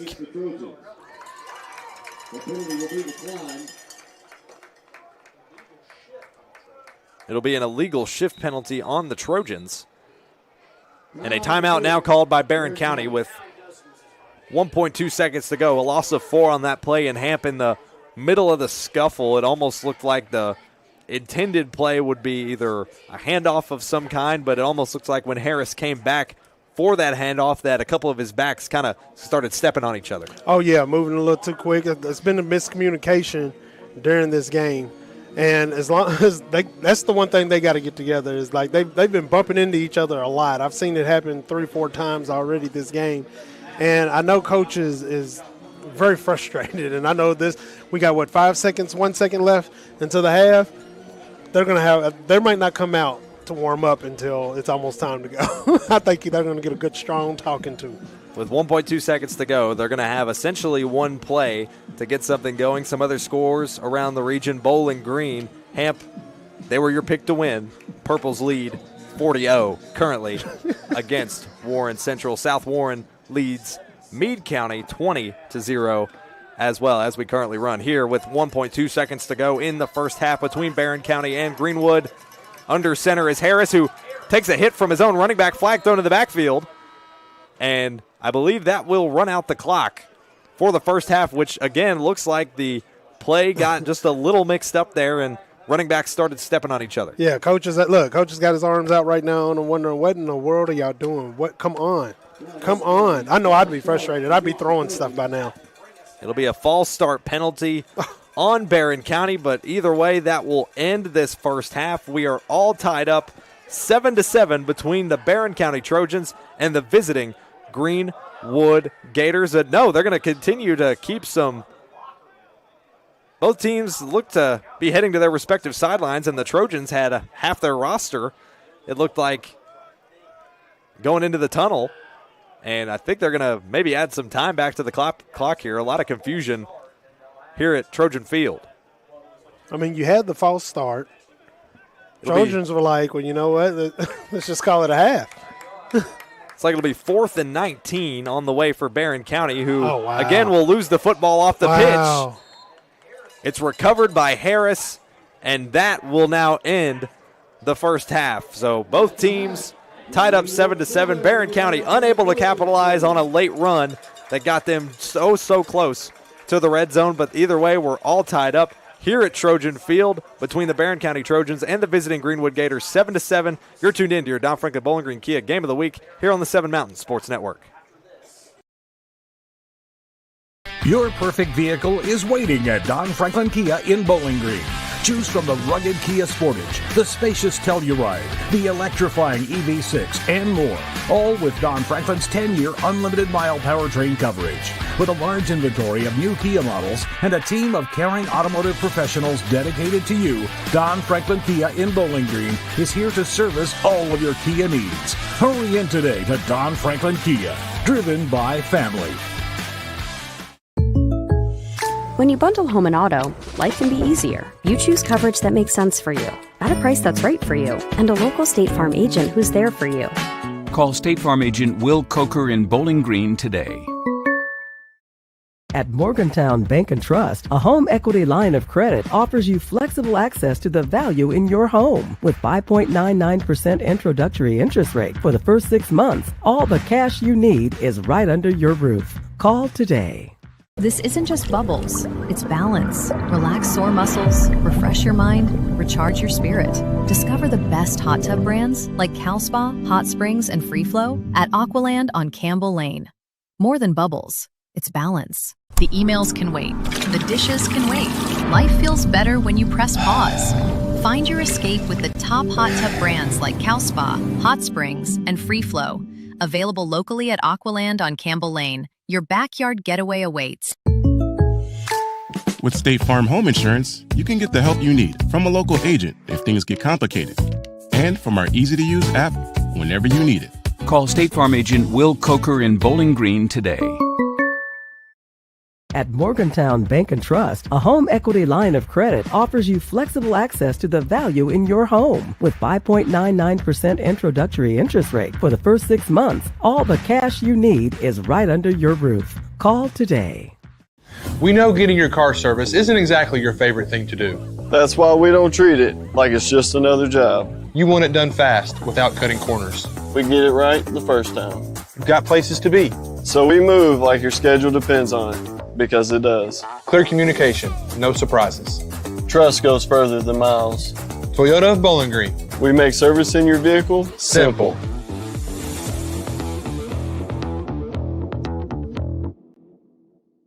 This isn't just bubbles, it's balance. Relax sore muscles, refresh your mind, recharge your spirit. Discover the best hot tub brands like CalSpa, Hot Springs, and Free Flow at Aqualand on Campbell Lane. More than bubbles, it's balance. The emails can wait. The dishes can wait. Life feels better when you press pause. Find your escape with the top hot tub brands like CalSpa, Hot Springs, and Free Flow. Available locally at Aqualand on Campbell Lane. Your backyard getaway awaits. When you bundle home and auto, life can be easier. You choose coverage that makes sense for you, at a price that's right for you, and a local State Farm agent who's there for you. Call State Farm agent Will Coker in Bowling Green today. Your perfect vehicle is waiting at Don Franklin Kia in Bowling Green. Choose from the rugged Kia Sportage, the spacious Telluride, the electrifying EV6, and more. All with Don Franklin's 10-year unlimited mile powertrain coverage. With a large inventory of new Kia models and a team of caring automotive professionals dedicated to you, Don Franklin Kia in Bowling Green is here to service all of your Kia needs. Hurry in today to Don Franklin Kia, driven by family. Halftime here at Trojan Field between the Barren County Trojans and the visiting Greenwood Gators. We've got a 5A district matchup here this afternoon, and we're all tied up 7 apiece here at halftime. We welcome you into our halftime show. Ryan Murphy, Big Hamp, alongside Matthew Clark, our producer, director, Axe, our board op back at the station. Appreciate him for getting us on the air tonight. Megan Geisler up on the roof as our game cam, and Ian Lewis down on the field, bringing you all the up-close and personal shots. Hamp and I were just talking about how awesome this production looks, and we just get to sit up here and have fun. We get to talk. We get to have a great time. It's everyone else who puts this feature on, and man, what a great undertaking it's been through 7 weeks of play, sometimes doing multiple games a week, as we are doing this week, Camp.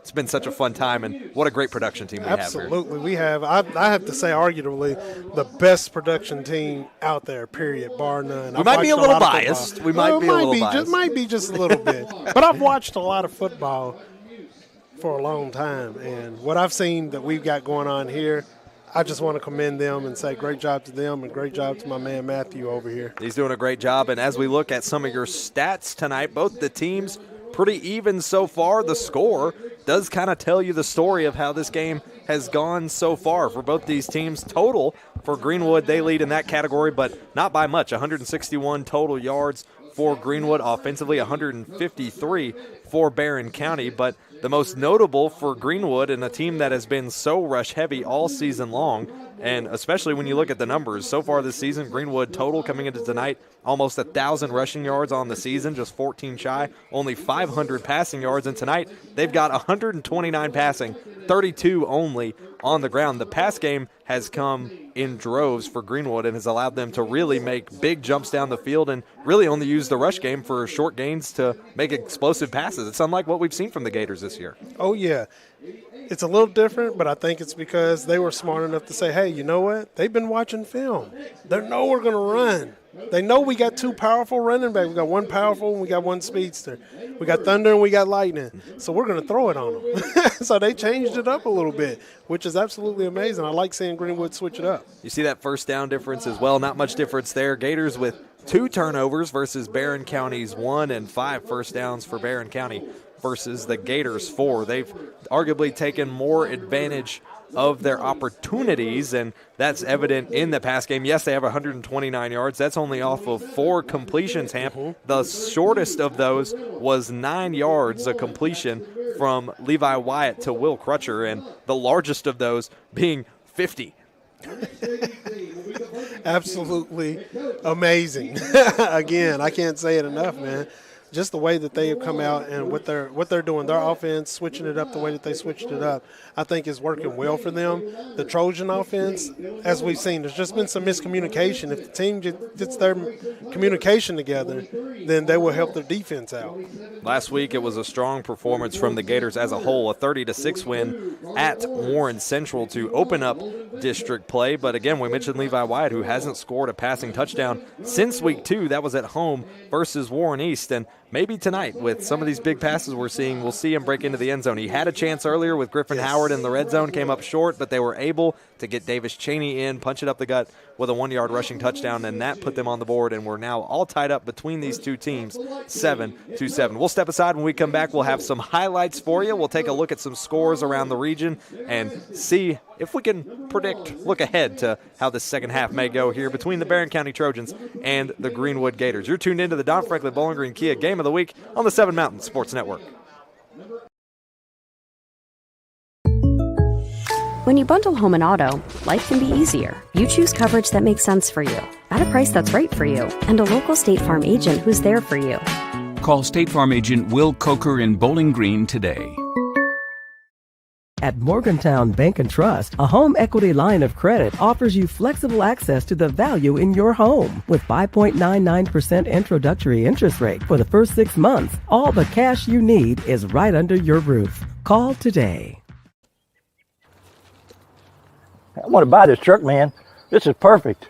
It is a beautiful truck. Do you want to see the inside? Is it available? Yeah, sure is.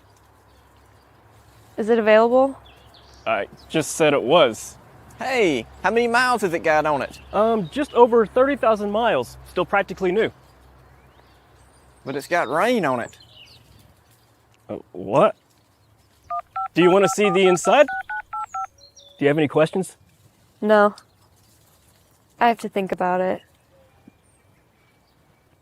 Also, it has rain on it.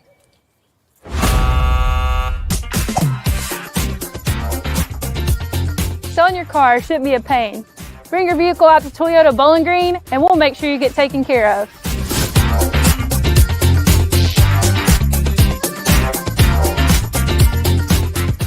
This isn't just bubbles, it's balance. Relax sore muscles, refresh your mind, recharge your spirit. Discover the best hot tub brands like Cal Spa, Hot Springs, and Free Flow at Aqualand on Campbell Lane. More than bubbles, it's balance. The emails can wait, the dishes can wait. Life feels better when you press pause. Find your escape with the top hot tub brands like Cal Spa, Hot Springs, and Free Flow. Available locally at Aqualand on Campbell Lane. Your backyard getaway awaits. Welcome you back here to our halftime show. Ryan Murphy, Big Hamp alongside, and you're seeing some halftime festivities wrapping up here. The young Trojans that, Hamp, we may not be too surprised to see taking this very field at the varsity level in just a couple of years. There's some youngins out there, but we may see them on this field in just a couple of years. Some scores from throughout the region so far here tonight. Again, we're here at Barren County between the Trojans and the Greenwood Gators as they're all tied up 7-7 at the half. Halftime at Bowling Green. Hamp running clock in effect. Bowling Green up 40-0 over the Dragons at halftime. South Warren also at halftime at South. Meade County is trailing 20-0. The Green Wave looking to hopefully get some offense going in the second half. And also second quarter between Grayson County and Ohio County. It's Grayson County up 28-6 on the Eagles. Greenwood was the first to strike. They got on the board quick with a 1-yard rushing touchdown from Davis Cheney, set up by a couple of explosive pass plays on this drive. But what better way to get on the board at an easier way than hand it to your guy who already has over 10 touchdowns on the season on the ground, make it 11 now on the year for the Cheney train. Oh, yeah, that's my man right there. He's moving, he's grooving, and that's just what the Cheney train does. But Barren County was quick to respond. A couple of errors on a drive or two, but that didn't stop them from getting off this 55-yard passing touchdown. It's hauled in by the sophomore wide receiver of Weston Shelton, who gets, if I'm not mistaken, Hamp, his first varsity-level touchdown in his sophomore season. He had 6 receptions on the season coming into tonight, and what a big way for him to step up, especially as a sophomore. Oh, man, I know he's excited. I know his team's excited, and it's only 2 more years to go, so he's looking to build from that right there, man. It's a very exciting time for him.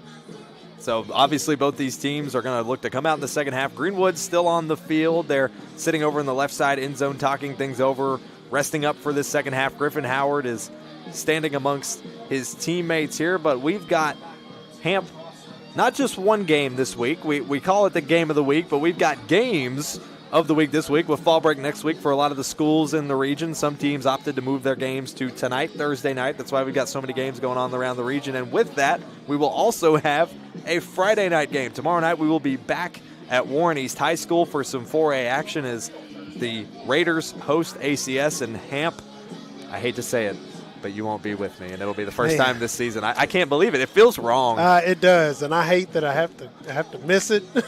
but you'll be having a great time. I will. You'll be on a fun trip. You'll be doing a lot of fun stuff. My wife is going to be very excited that I decided to, take her somewhere instead of, being here with you. I hope she doesn't resent me. I hope she doesn't resent me for that. Oh, my goodness. Oh, no. She deserves this trip right here. I hate that I'm going to miss it, but you're going to be sitting with a great guy and Ryan Dearbone, man, and that's going to be an absolutely amazing time that you're going to have. As always, I love being here. I love doing what we're doing right here, and I feel like that, man, it's just going to keep getting better and better as we go along throughout the year. We're going to have a great time. We're basically taking next week off, with it being the off weekend fall break for a lot of the schools in the region. Nice chance to reset for all of us. But again, reminder, if you're watching live, you see that graphic on your screen. Our coverage is not done. We'll have that coverage from Warren East High School as they host Allen County Scottsville tomorrow night at Warren East. Our pregame coverage will start around 6:30, 6:40.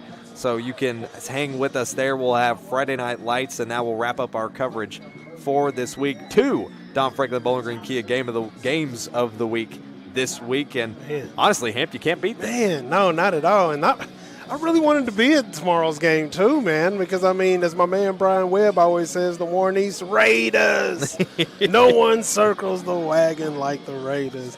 Man, and the Patriots, man, you got two teams, man, that are just going to be going at it, man. You got 2 great coaches right there, and that's going to make for a fun night, man. Y'all going to have fun. I'm going to be sad, and I'm going to be excited as I listen to it while I'm driving down the road. Up and down season. But, hey, like you mentioned, you're going to be tuning in. Well, maybe you could give Mr. Dearbone a couple of critiques maybe while you're on the road, sending him some texts like, Hey, man, Siri.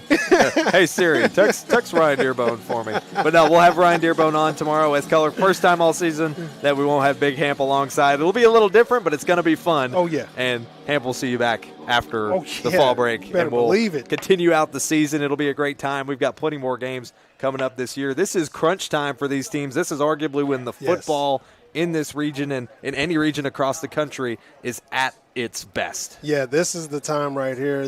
We're halfway in the season.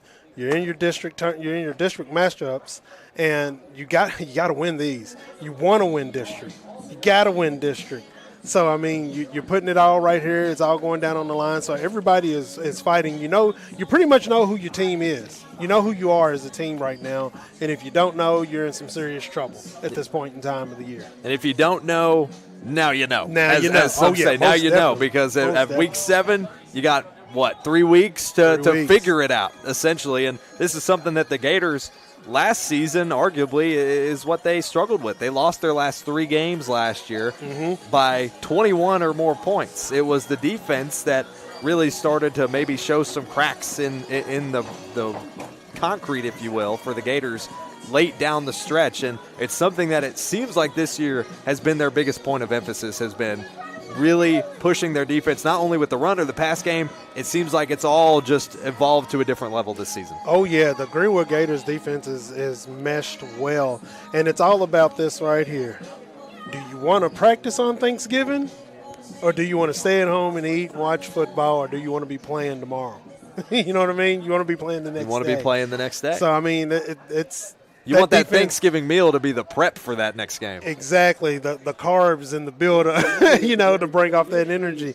So the Gators' defense is going to have to continue to keep stepping it up. Their offense is going to have to keep stepping it up and just keep doing what they're doing and just keep leveling it up, man. And like I said, I don't think that it's too far-fetched to find Greenwood and Bowling Green facing each other in regional. Now, see, Ham, that's the exciting thing, because as far as we know, at least right now, the plan is for our coverage whenever we return from fall break to be at that Bowling Green-Greenwood game. That will be our game of the week that week. And honestly, Ham, I'm just as excited as you are, because I think it almost feels like a immovable object meets an unstoppable force kind of thing. Yeah, that's a perfect analogy. Now, right Bowling there. Green obviously is great at airing out the football. They've got a young quarterback, but man, this Greenwood team they're just gritty.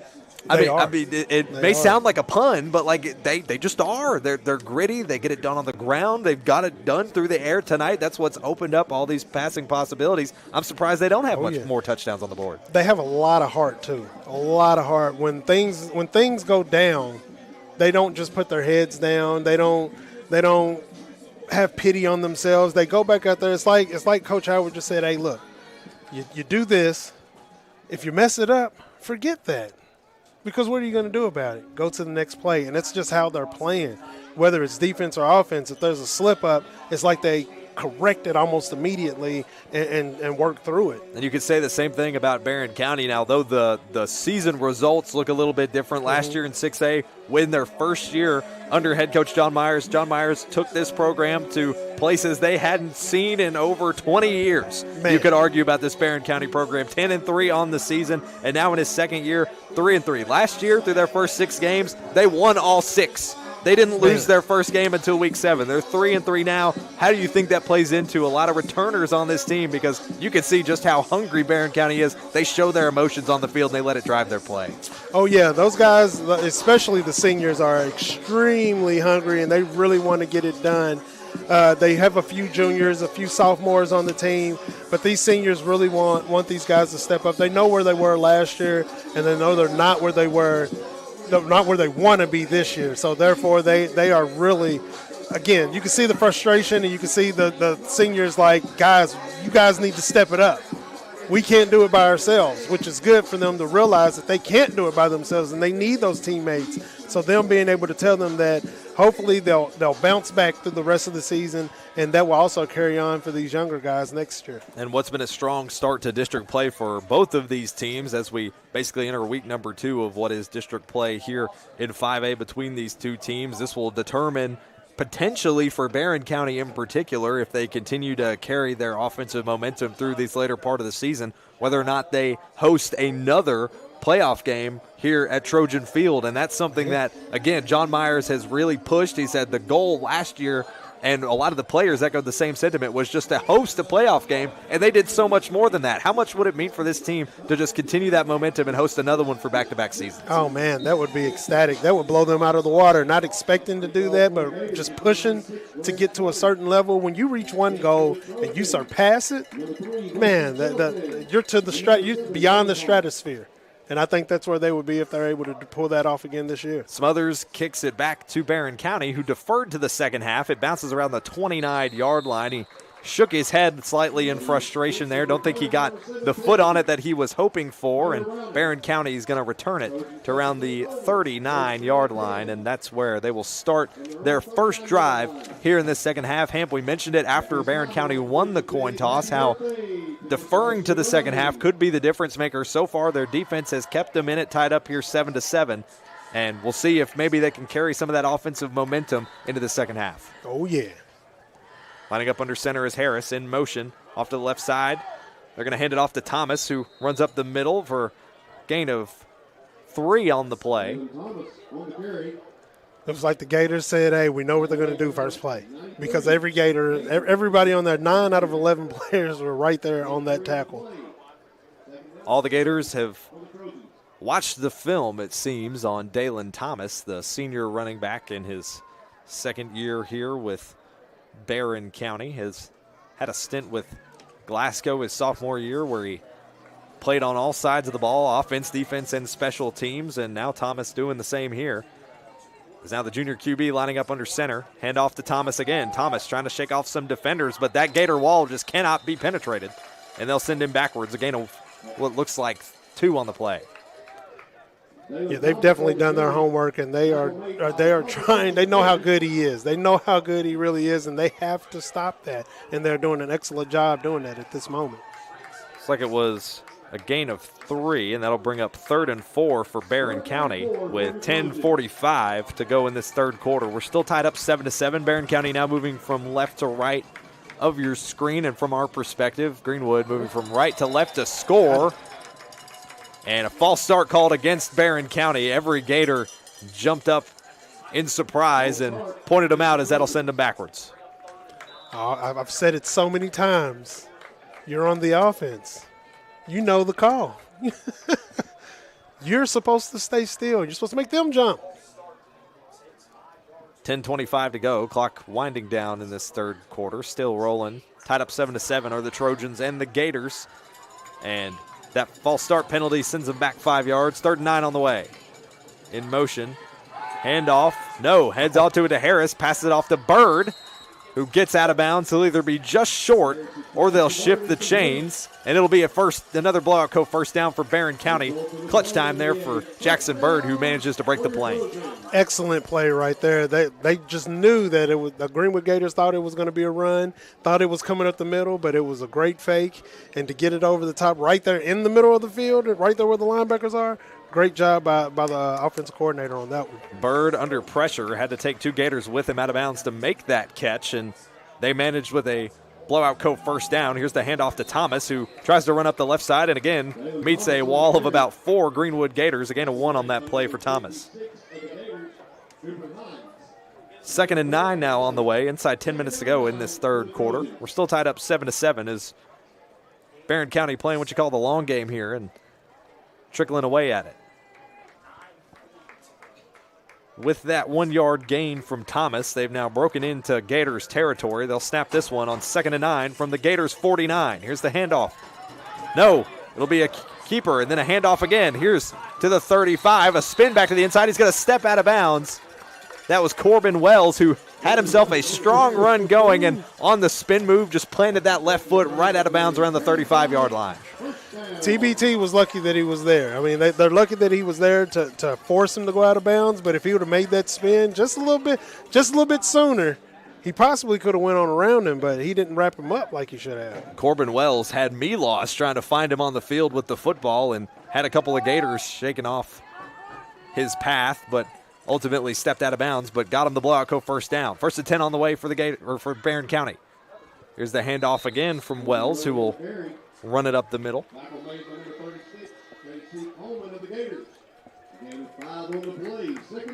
Gain of 5 on the play that time around. We'll bring up 2nd and 5 with 9 minutes to go here in the third quarter.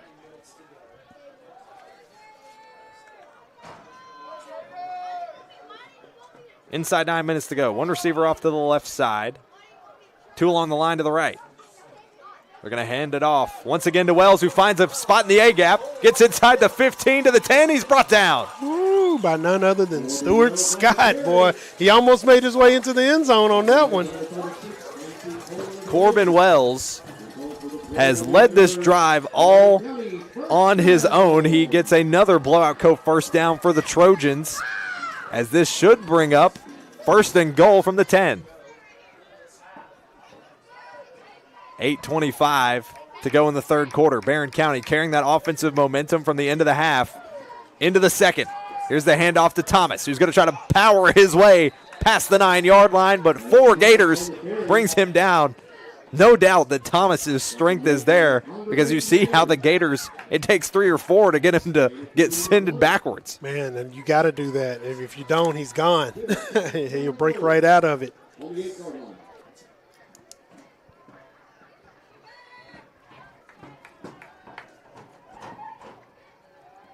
Corbin Wells has led much of this drive. He's got 2 runs over 10 yards that, of course, converted for 2 blowout first down, 2nd and 8 for a goal on the way. Here's the handoff. He's knocked out of bounds. Is Barren County. That'll bring up 3rd and goal. It was still Whitaker on the carry. Gain of 1 there by Whitaker.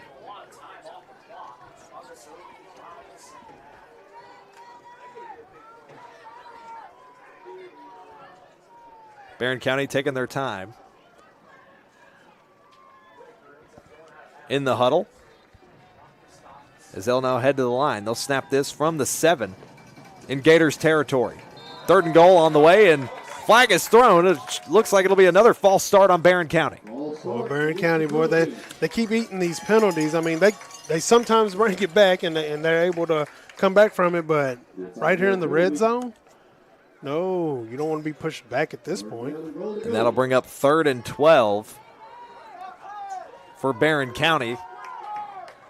Their ultimate hope here will be to score. Way out wide on the left side will be Weston Shelton, who's got the only touchdown scored by Barren County tonight. In motion, handed off to Corbin Wells, who just can't escape the Gators' jaws, and he's brought down quick. We'll bring up 4th down after a gain of 1. Stuart Scott, I've noticed he likes to go after those ankles. He's an ankle biter. He grabs them, and he gets them down that way every now and again. Inside 7 minutes to go here in the 3rd quarter, and Barren County going to attempt a field goal.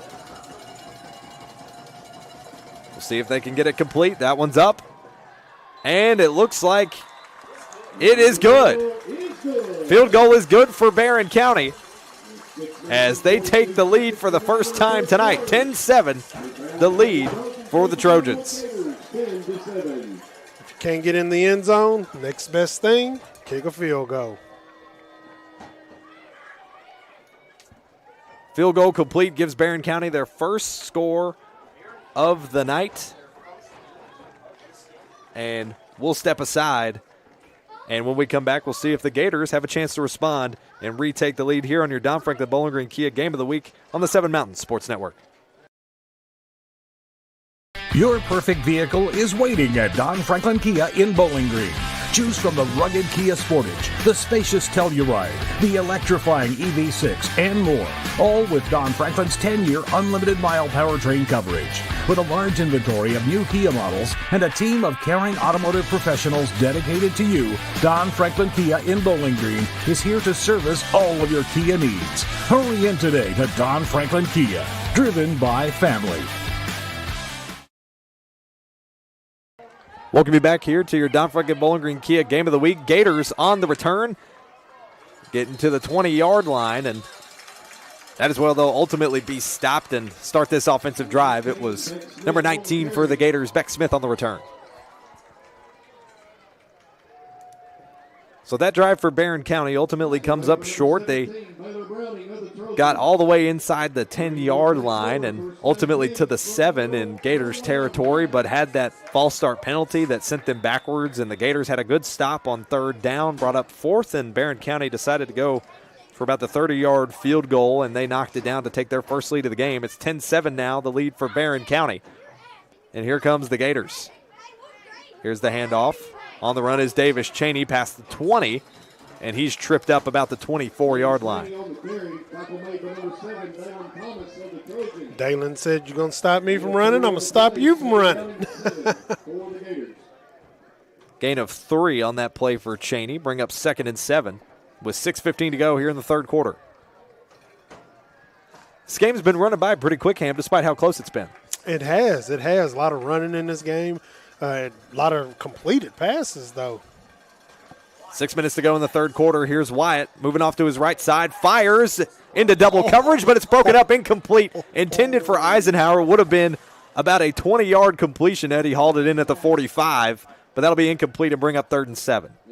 Had two Trojans run straight into each other as they were both trying to go for that interception, as the ball was being thrown right into a tiny window right in between them, but they were able to stop it. But that collision, number 13, came off to the sideline limping and in some pain right now.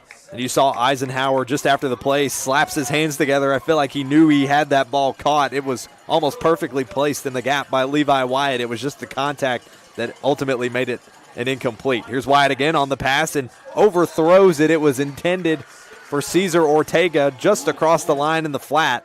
What would have been a short gain enough for a first down will be incomplete and bring up 4th and 7. Gators sending out the punt crew with Davis Cheney. Levi was pretty lucky on that one. That ball went up a little high, and he had two guys coming across, the safety and the cornerback coming back. They could have caught that interception, man. It was just getting it up a little too high on the passes. Greenwood on a quick 3-and-out will hand it off to Cheney to punt it away. It'll get past the 50, bounce around the 43, and roll out of bounds there. And that's where Barren County will scoop it up. Kind of been in every kind of roller coaster night you could think of for Davis Cheney in terms of punting, because he had one punt that was good, made it well past the 30, and then you had another that got blocked, and then you had the one right after that rolled its way all the way to the 1-yard line. Yeah. And now here he is deep in Gators territory, and that one ends up at about the 43. So kind of a roller coaster night for Cheney, who I feel like is maybe punting more than he imagined he would. I tell you what, it's about like how a lot of people's heartbeat is going right now. It's just up and down, up and down, up and down. You don't know what's going to happen. That kick right there, it was shorter than what we're used to seeing from Old Cheney. Packed house here tonight at Barren County, just as we were coming on the air, and even most of the way through that third quarter. Folks were packing in. Here's Jackson Bird on a huge catch. Up and hauls it down at the 30-yard line. It's complete. That'll shift the chains for a huge block. Go first down for Barren County. Man, Jackson Bird jumped up, and he just reached up there and caught that one. Jackson Bird has found his stretch as we look back at this replay, courtesy of Toyota of Bowling Green. My goodness is the only words you can find for this reach and this haul in from Jackson Bird. What a catch. Man, absolutely amazing. He's an athletic character for sure. One of his plays last week involved him forcing his way into the end zone at about the 5-yard line, and turns out he doesn't just have to get it done on the ground. He can haul it in through the air and use his size to his advantage. What a strong catch. He's a tall fella too out there, man. He's taller than the cornerbacks that he's in front of. 4-yard run that time around for Thomas, bring up 2nd and 6. Barren County seems to have this sudden shift in momentum as they lead 10-7, and now on this drive, they're really beginning to put it all together after that field goal. Here's the snap. Harris with the handoff to Bird again, trying to force his way past the 25-yard line, gets to about the 24. And that'll bring up a gain of 4 for Jackson Bird, who had that reception for some 27 yards, and now that 4-yard run, he's got 31 yards on this drive alone.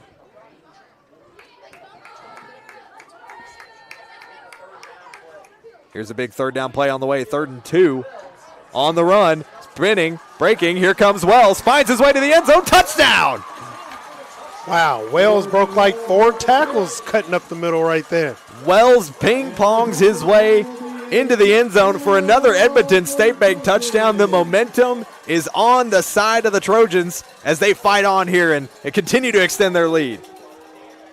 Take a look back at this replay, courtesy of Toyota of Bowling Green. You see that late handoff to Wells, who bounces off 1, 2, 3, and then squeezes between those last 2 Gators defenders and finds his way into the end zone for 6. Man, I'm telling you, the Trojans have found their footing, and they are digging in.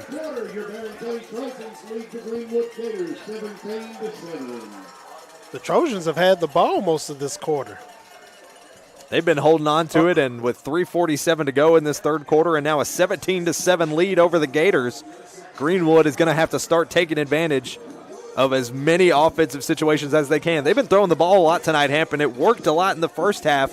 Seems like maybe they need to go back to that traditional run game here in the second. Oh, yeah, the Trojans have picked up on it, and they are now figuring it out and stopping it. They're coming together on offense. As you've seen, they put together 2 drives that yielded 10 points. So the Trojans are on their way. Greenwood needs to figure it out because now they're in the position to where they're looking to figure out what's going on and what they're going to do. Jacob Dooley, the sophomore, will kick this football back to Greenwood. They've got 3 set to receive. Last time around, it was Beck Smith, the freshman, on the return, who got it back to the 20-yard line, resulted in a 3-and-out for the Gators. And now it'll get picked up at about the 10-yard line, and here comes Smith again. Second chance at it, past the 35, past the 40, and plenty open field to the 50, to the 40, 30, 25, 20, 15, 10, into the end zone. Touchdown, Beck Smith. Let him know, freshman, into the end zone. Somebody knocking? Well, we'll answer it. Oh, wow. Beck Smith had that last return for Greenwood that resulted in a 3-and-out. He got to the 20, and this time with a couple of key blocks, decides to take it himself to put the Gators back in this thing. Take a look at it, courtesy of Toyota of Bowling Green. Plenty of space created on his own all the way to the end zone. What a return for the freshman. That's how you want to answer. That's how you want to come. That's how you want to come back after somebody has scored on you. You want to show them, hey, look, we might be down a little bit, but we're definitely not out of this thing. 90-yard kick return for Beck Smith to the house. You see John Myers on the sideline with Barren County, who just called that timeout before Greenwood could attempt their PAT. And if they complete it, they'll be back within 3. It's currently 17-13 Barren County, as John Myers is walking up and down the sideline. The defensive staff of Barren County here making sure that they try to stop as much momentum from this Gators team as possible. But, man, 90 yards. I don't know, man. When you put your head back like he did, when somebody's running and that head cocks back, oh, man, that's nothing but daylight they see, and they're going all the way. There's no stopping that. 90 yards of daylight for the freshman Beck Smith, who gets the Gators back within 4. If this PAT is complete by Smothers, it'll put them back within 3. 3:32 to go here in this third quarter. Gators anticipating the snap for the PAT. Smothers on the way. That one's up. And the extra point is good. No doubt about that one for Smothers. Back within 3 are the Gators. 17-14. Barren County leads with 3:32 to go here in the third quarter. And this is definitely something that a lot of people probably didn't think was going to happen. They're probably like, oh, Greenwood's going to come in and they're just going to run crazy. But this, again, is just like it was last week with Warren East and Franklin Simpson. You don't know what's going to happen in a football game. You don't know what's going to happen in any game. Anybody can win. Any given Friday. In this case, any given Thursday, anybody can win. Anybody can win, whether it's a Thursday, it's a Friday, whatever game day you play on. It's been all about the consistency that you can carry throughout this game, and Greenwood strikes big. Let's take a look again at this run from Smith. 90 yards to the house. He had space and daylight the entire way. There was never a door closed on him.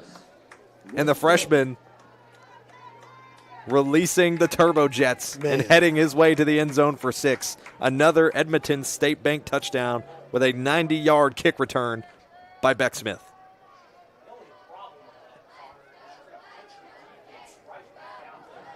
Here's the catch by Thomas. He's going to return it from the 15, spins his way to the 25, and lands about the 26. Barren County will pick it up from there and hope to recreate some of that success they saw in the last drive. Oh, yeah, they have been moving the ball very well. So I'm looking to see the same thing happen this time. They moved the ball methodically down the field and was able to get what they needed. And if they come away with 3 more points, that's a win. 3:26 to go time-wise here in this third quarter. 17-14 the lead for Barren County as they'll look to extend it with a handoff to Thomas, who tries to stiff arm a Gator, but there's two more there to stop him. They send him backwards. Cannot do nothing with that Gator front line. That defensive line is stopping everything they can coming up through there. There's been hardly anything to come up the middle tonight. No gain on that play for Barren County. Will bring up 2nd and 10. No gain on the rush for Dalen Thomas. Inside now, 3 minutes to go here in this third quarter. We're past the 8 o'clock hour, and the sun is set. It's a dark one here, and the lights are shining bright here at Barren County. Can they bring home the win? Would be their 4th of the season. Pass over the middle, intended for Bird, is incomplete. Looked like the Gators got a hand on it. I believe it was Roy Bray who ended up tipping the football. Now 3rd and 10 on the way for Barren County after the incomplete. Again, junior quarterback in here for Barren County. That's Briggs Harris, who inherited that starting role from Tate Spillman, and arguably Harris coming off his best performance of the season last week. He was 7 for 11 through the air, over 100 yards and 3 touchdowns in that game against Grayson County. See if they can recreate some of that success late in the going. Here's the handoff to Wells. Wells with some space down the right side. A couple of Gators bring him down just past the 30-yard line. So a gain of 6 there by 26. We'll bring up 4th and 4, and now Barren County will send the punt team out on the field.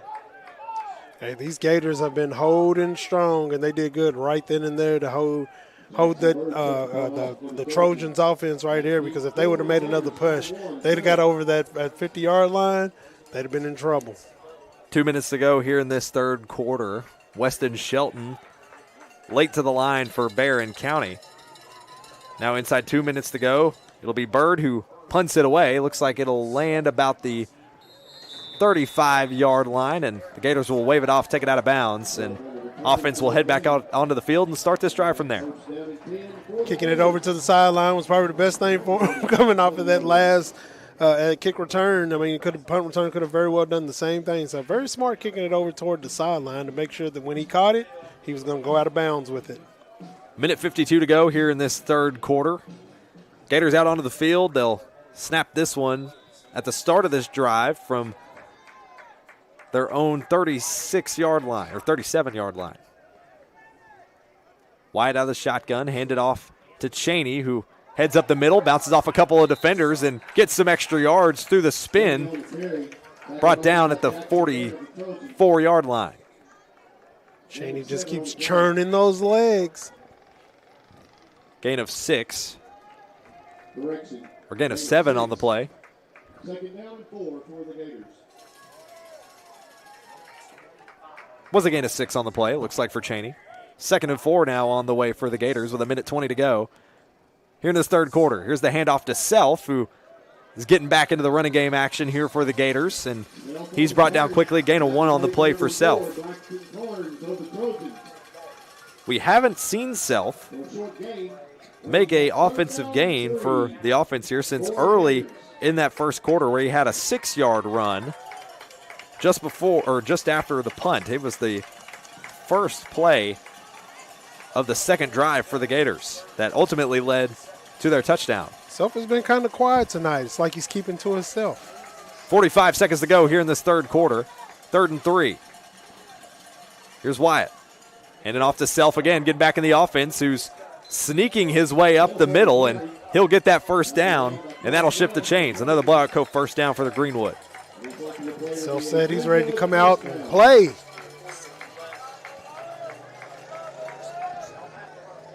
That's the Gators' first blowout coat first down of this second half. That'll bring up 1st and 10 from their own 48. Looks like the Gators will walk this time down, though Levi Wyatt was quick to run back to the huddle and get off the play call. Looks like they may go for it here to end the third. 1st and 10 on the way. Gators trailing by 3 from their own 48. Here's the handoff to Self. Self up the middle, bounces off a defender, spins his way past the 50, and lands at the Barren County 46-yard line, and that'll wrap up the third quarter. Gators on a roll here as they trail by 3, but it's Barren County's lead 17-14 as we start the fourth and final quarter. Can the Gators keep it rolling and take their first lead since the first quarter? Well, you'll have to wait and see. And stay tuned in with us right here on your Don Franklin Bowling Green Kia Game of the Week on the 7 Mountain Sports Network. With State Farm Home Insurance, you can get the help you need from a local agent if things get complicated, and from our easy-to-use app whenever you need it. Call State Farm agent Will Coker in Bowling Green today. At Morgantown Bank and Trust, a home equity line of credit offers you flexible access to the value in your home. With 5.99% introductory interest rate for the first 6 months, all the cash you need is right under your roof. Call today. You don't just work here. You show up and you grow. And to serve your customers well.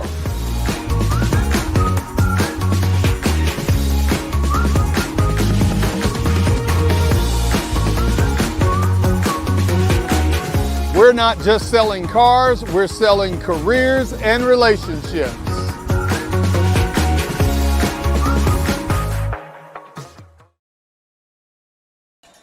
Back to the action here for the fourth and final frame. 12 minutes to go between the Greenwood Gators and the Barren County Trojans. Greenwood with possession of the football on 2nd and 5. Wyatt throwing it over the middle to Howard, and that ball is incomplete. We'll bring up 3rd and 5.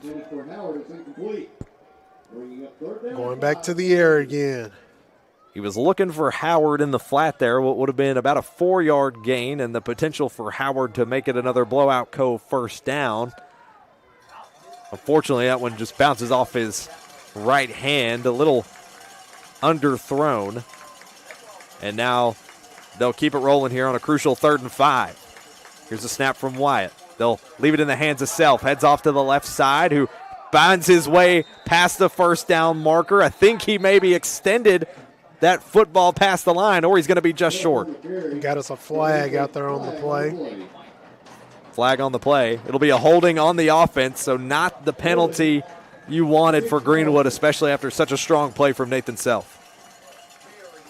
No, even though they've gotten this penalty right here, could they bounce back like they keep doing every time they get a penalty? It'll be 3rd and 15 for the Gators now. What would have been a 3rd and 5 and a potential conversion on that 3rd down from Nathan Self is now turned into a 3rd and long situation here for Levi Wyatt, who has done a fair share of the lifting tonight through the air. 11:30 to go in this 4th and final frame. Here's a snap. Wyatt off the screen, caught by Eisenhower. Going to leave him to try to work his magic, but he's brought down quick before he can make it back to that original line of scrimmage. It'll bring up 4th down. The Trojans seen this play happen, and they watched everything coming over toward this side of the field, toward the home side of the field, and they seen 2 wide receivers set up, and they seen the other one set back a little bit, so they knew that it was going to be a screen, and they just shot right down on top of it. 11 minutes to go in this 4th and final quarter. Davis Cheney set to punt for the Gators, as he has most of the night. We mentioned it's been kind of a roller coaster afternoon, and with his range, he could land it at about the 25, and we'll see if the Gators' special teams can keep them back there. And it looks like it bounced right out of bounds at the 28-yard line, and that's where Barren County will pick the football back up as they lead 17-14 with just under 11 minutes to go. So it'll be 1st and 10 from Barren County's own 28. If you're Barren County, I think we've seen, and we mentioned it happen throughout that 3rd quarter, how quickly this game has run by. These run plays really allow you to run off a lot of clock, and I imagine Barren County will try to do the same here and hope maybe that Greenwood pressure doesn't get to them. Oh, yeah, that would probably be the best way for them to go right now, kind of stay conservative, get big man to get the ball to him and drive it. 10:50 to go here in this 4th and final quarter. They'll try to run it up the middle this time around with Thomas, who gets no gain on the play. They are absolutely stopping everything that Thomas is trying to do when it comes to running that ball. They might have to toss it to him out of the backfield. It's actually, again, a 1 on the play for Thomas, who's had several of those tonight. Lots of short gains and nothing to write home about. His longest run of the night, if I'm not mistaken, ended up being about 9 yards. And here's the play. Harris trying to escape the pressure, tries to dump it off to Wells, who gets it bouncing just off the end of his fingertips. That'll be incomplete for Barren County. Will bring up 3rd and 9. And Hamp, we mentioned it just before they started this drive. This is almost the opposite of what you wanted if you're Barren County in terms of trying to run off the clock, because now you're under pressure of a 3rd and out deep in your own territory. Oh, yeah, that pass right there was not the way to go for that moment. It was one over on the short side of the field. You had mostly all of Greenwood's defense right here, over here on the home side, and they knew what was going to happen, so they were right there on it. Barren County heading back up, a crucial 3rd and 9 on the way with 10 minutes to go here in this 4th and final quarter. Trojans lead by 3, 17-14. Here's the snap from Harris. And a flag is thrown around the 46-yard line in the secondary. And it'll be a delay of game penalty against Barren County. That's their 2nd of the game. So again, another 3rd and long situation for Barren County, brought on by a penalty.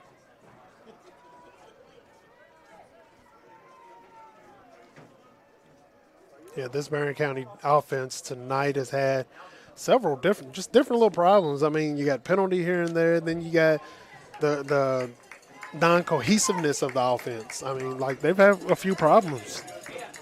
3rd and 14 on the way. Here's Harris in motion to his right side. Looking for an open man downfield, decides to take it himself, but quick on the tackle are the Gators. LaMichael Porter brings him down just after the original line of scrimmage. That'll bring up 4th down and force Barren County to punt. And because the defense went back in a zone situation where they're just covering every angle everywhere, he had enough room to run. It just wasn't enough real estate. 9:40 now to go with the clock winding down here in this 4th and final quarter. And Jackson Bird will punt this one away. And back to the Gators. Back to receive will be Nathan Self for Greenwood, and we've seen what he can do when he gets just a little bit of daylight. He's quick, he's swift on his feet. Can he return this one for a house call? Oh, Bird gets a little underneath the football, and Self going to let it roll.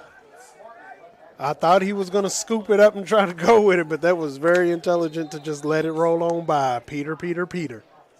Self with a smart decision to let it roll by him about the 40-yard line, and it continued to roll and stopped about the 33. It looked like Jackson Bird just potentially only catching it with the tip of his cleat and bounced over just a couple of Greenwood defenders. And now the Gators offense will start what could potentially be a game-winning drive from their own 34-yard line.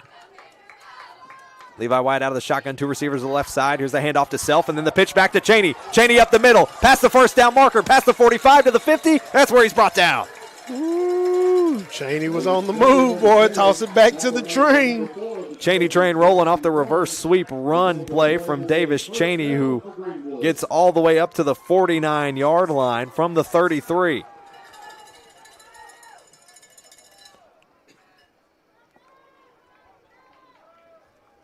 So 16-yard run there for Davis Cheney with now 8:45 to go. Gators with another blowout coat 1st down. They'll look to keep this momentum rolling. They trail by 3, 17-14 to the home Trojans. Here's Levi Wyatt on the QB keeper. He's got some blockers up the middle. Some good gains here on a 1st down. Continues to get shoved all the way up past the 50-yard marker. And I think he'll be just short of the 1st down. It should bring up 2nd and 1.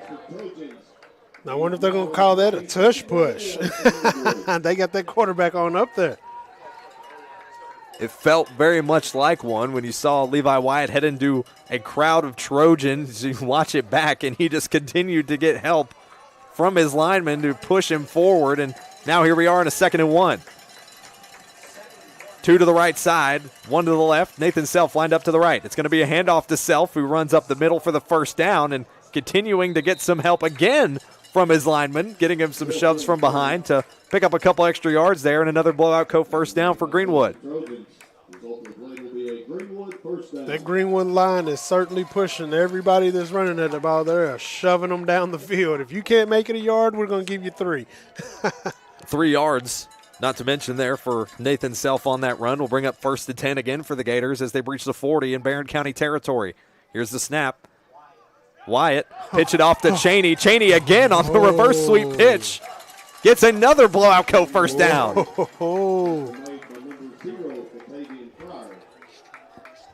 Three straight first downs for the Gators with just under 7.5 minutes to go. The momentum is rolling, and it's coming on the ground. This is how strong Cheney is. You had your man Cameron Crawford try to hit him in the ankles, but it didn't work for him. He ran right over those hands grabbing for him like it was nothing. He just ran right through it like a train running through a car just sitting there. 7 minutes to go and the clock winding down in this fourth and final quarter. Wyatt bounced it off and he fumbled the football. I think he scooped it back up. He was originally but it looked like going to be a fake handoff to Nathan Self through the option, and him and Self actually bumped shoulders and ultimately in his spin around to go for the pass, dropped the football. Just a little too close to one another on that one. They tried to pull it off. It was just a little too close. Loss of 10 on that hold from Levi Wyatt. Now inside 6.5 minutes to go. That was kind of a momentum killer for the Gators here, as now they got 2nd and 20 on the way. Here's the handoff to Self, who will try to make his way up the middle, and he found a little bit of daylight past the 30, right down around the 25-yard line. That'll get him back to that original line of scrimmage. I think there's a flag on the play. Flag is down, and it looks like they're expecting this to go backwards. Holding call, I believe. If I'm not mistaken, Hamp, that's either the third or the fourth holding penalty against the Gators. And it is another holding penalty against Greenwood, sends them even further back. This will now bring up a replay of second down, but this time 2nd and 30.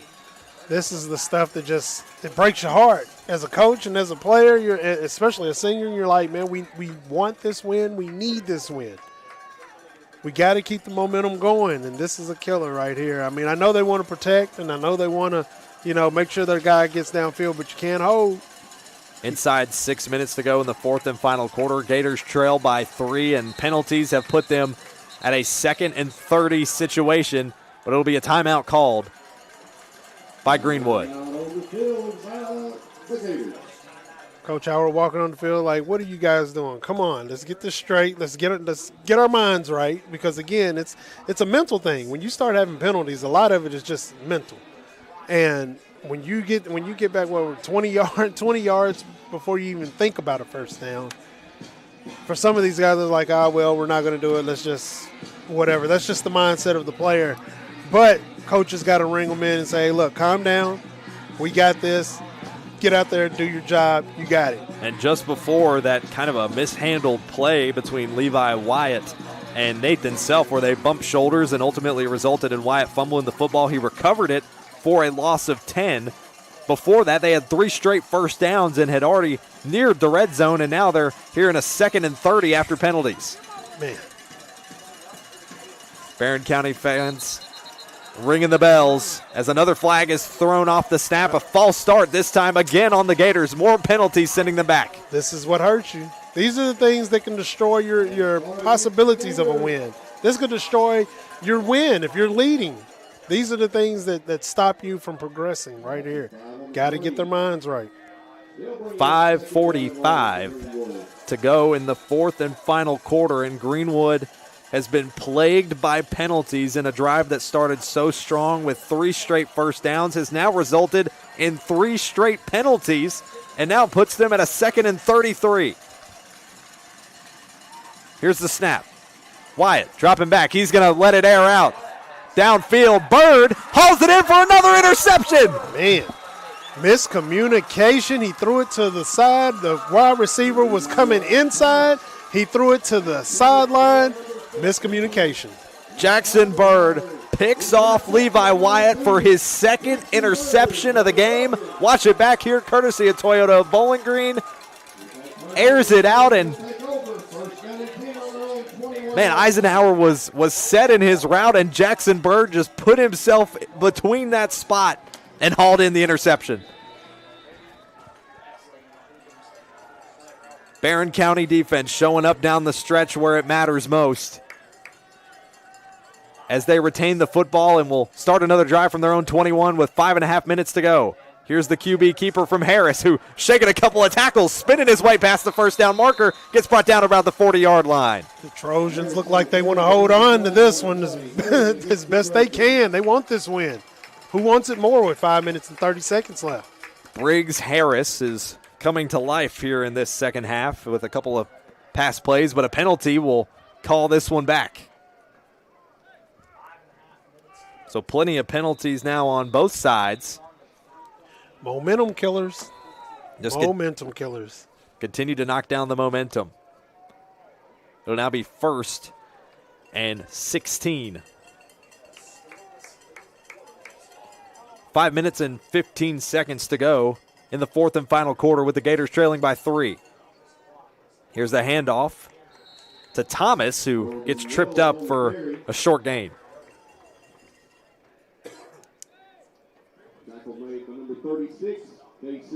Greenwood's going to try to do everything they can to make sure they don't break out for a long run, but the Trojans are going to do exactly what they're supposed to do, which is run that clock down.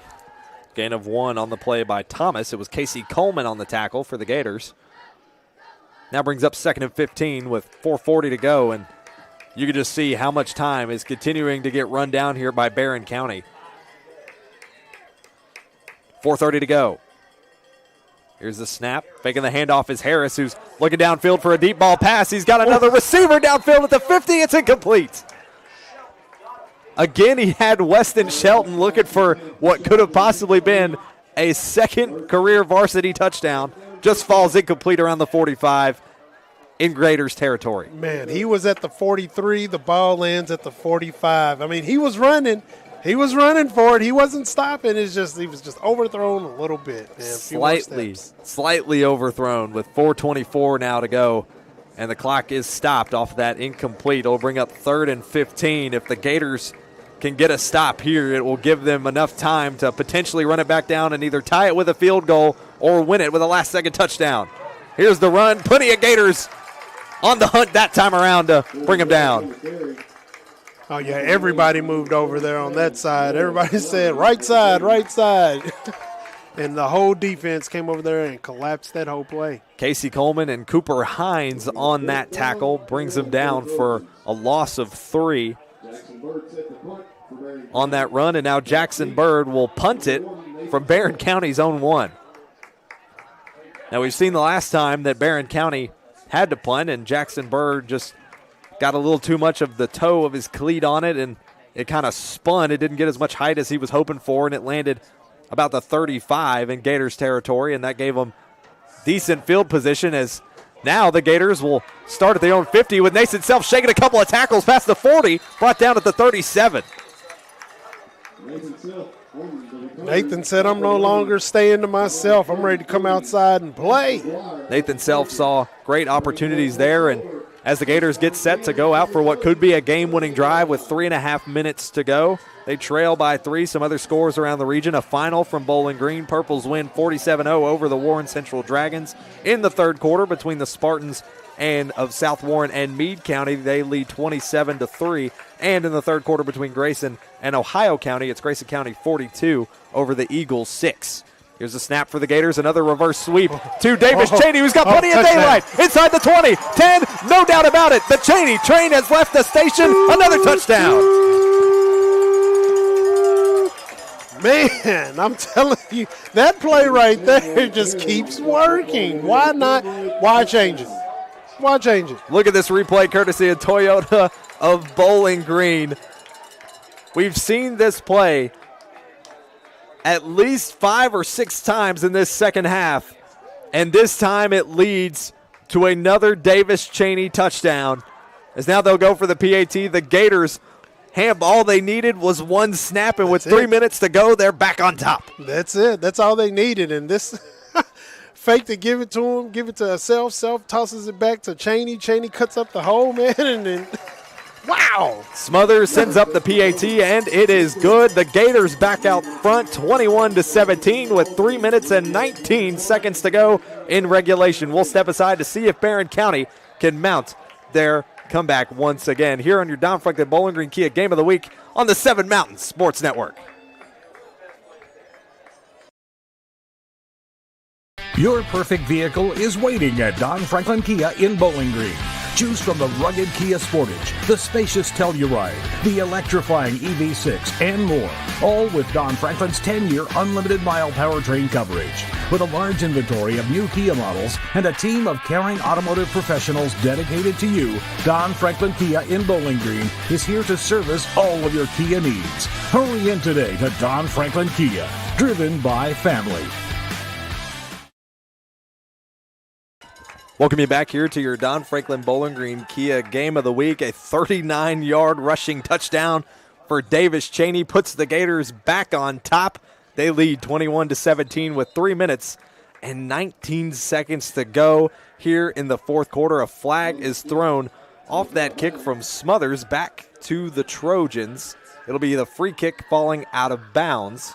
So that should give Barren County some extra field position. Again, Brian Murphy here with you alongside Big Hamp, Matthew Clark, our producer, director, as well as the rest of our awesome crew. Megan Geisler up on the roof with our game cam. Ian Lewis down on the field, and Axar board out back at the station, making sure you're hearing over the air, the radio waves, whether you're listening on our live stream or over the radio waves. We welcome you into our coverage for this fourth and final quarter in crunch time. It's our games of the week. This is game 1 of 2. Tomorrow we'll be at Warren East, and this one's coming down to the wire with 3 minutes to go. Barren County on a last-ditch drive.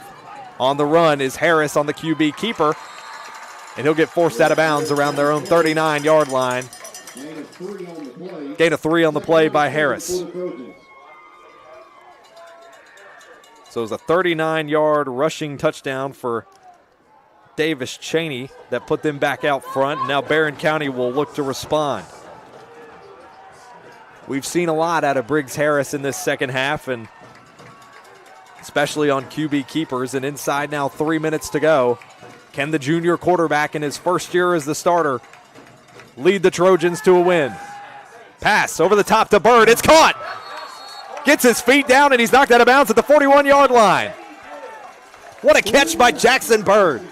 Defense played a little too much off of him right there. 28, he came in, but he was a little too late with an arm tackle. Got a replay courtesy of Toyota of Bowling Green. Look at this catch by Bird. Ian Lewis, our cam op, just seems to be in the right place at all the right times. Great catch hauled in by Jackson Bird at the 41. Barren County now heading in to Gators territory with 2:44 to go. Gators cheering on their defense for a stop. Dropping back is Harris. He's immediately under pressure, shakes the defender. Inside past the 40, past another couple of Gators, and gets past the first down marker to the 30. Barren County on a drive. The Gator defense is playing a little more spread out, playing a little more back. They're expecting more of a passing game right now where they're just taking the ball and running it. That zone coverage, Hamp, it looks like is giving their young quarterback plenty of space to breathe that he's hoping for, and he's now taking advantage on it with back-to-back first downs. They're now going to snap this 1st and 10 from the Gators 30. Harris bouncing off a couple of defenders, loses his footing, and he'll lose 2 on that play. He'll bring up 2nd and 12. Could be a potential momentum killer here for Barren County, but Harris heading back over to get some words of wisdom from head coach John Myers. 1:50 to go in game time. A field goal won't do it. No, sir. It's the end zone or nothing for Barren County. They have to go for the win with 1:40 to go. Harris under center. Here's the snap. Looking back. Looking for the pass. Shaking off a defender. Gets hit from behind. Football's out. Gators going for the fumble. They got it. Gators recover at the 41. Wow. Wow. He had everybody back there coming after him. He had Grant Turner on him, and he had so many more right there on him. Harris under pressure. Takes that hit from behind from Karen Tidwell. And there was a flag for an excessive celebration by Greenwood after that play. Gators fans not happy about it, but either way, the recovered fumble will stand on the field, and the Gators have the football with a minute 27 to go. This is where they do what they do best. I'm going to say train yourself. Cheney, train yourself. Cheney, train yourself. Self and train all day, man. Get Cheney and give self the ball for the rest of the time, and you should be fine right here. I mean, like, great game. Great game. Great game. Bringing you all the best coverage right here on the Seven Mountains Sports Network. 4 points the difference, and with a minute 27 to go, I imagine the Gators can hope to get a first down and try to put this one away. They'll hit the direct snap to Cheney, who runs it up the middle and bounces off the right side for a gain of 3. You see how he didn't try to run real hard, didn't try to get down all the way down the field. It's just getting a little bit, trying to knock that time off. And, of course, timeout. Got to stop it. I mean, you got to do what you got to do. I mean, you're only down 4 points. 4 points. 4 points. And if you can get the ball back, man. Gain of 3 on that play for Davis Cheney. It would be 2nd and 7 with a minute 20 to go in this contest. It's the Gators up 21-17 in what would continue their hopes for what is largely considered a bounce-back season. They'd be 5-2, whereas last year they were 5-6 overall.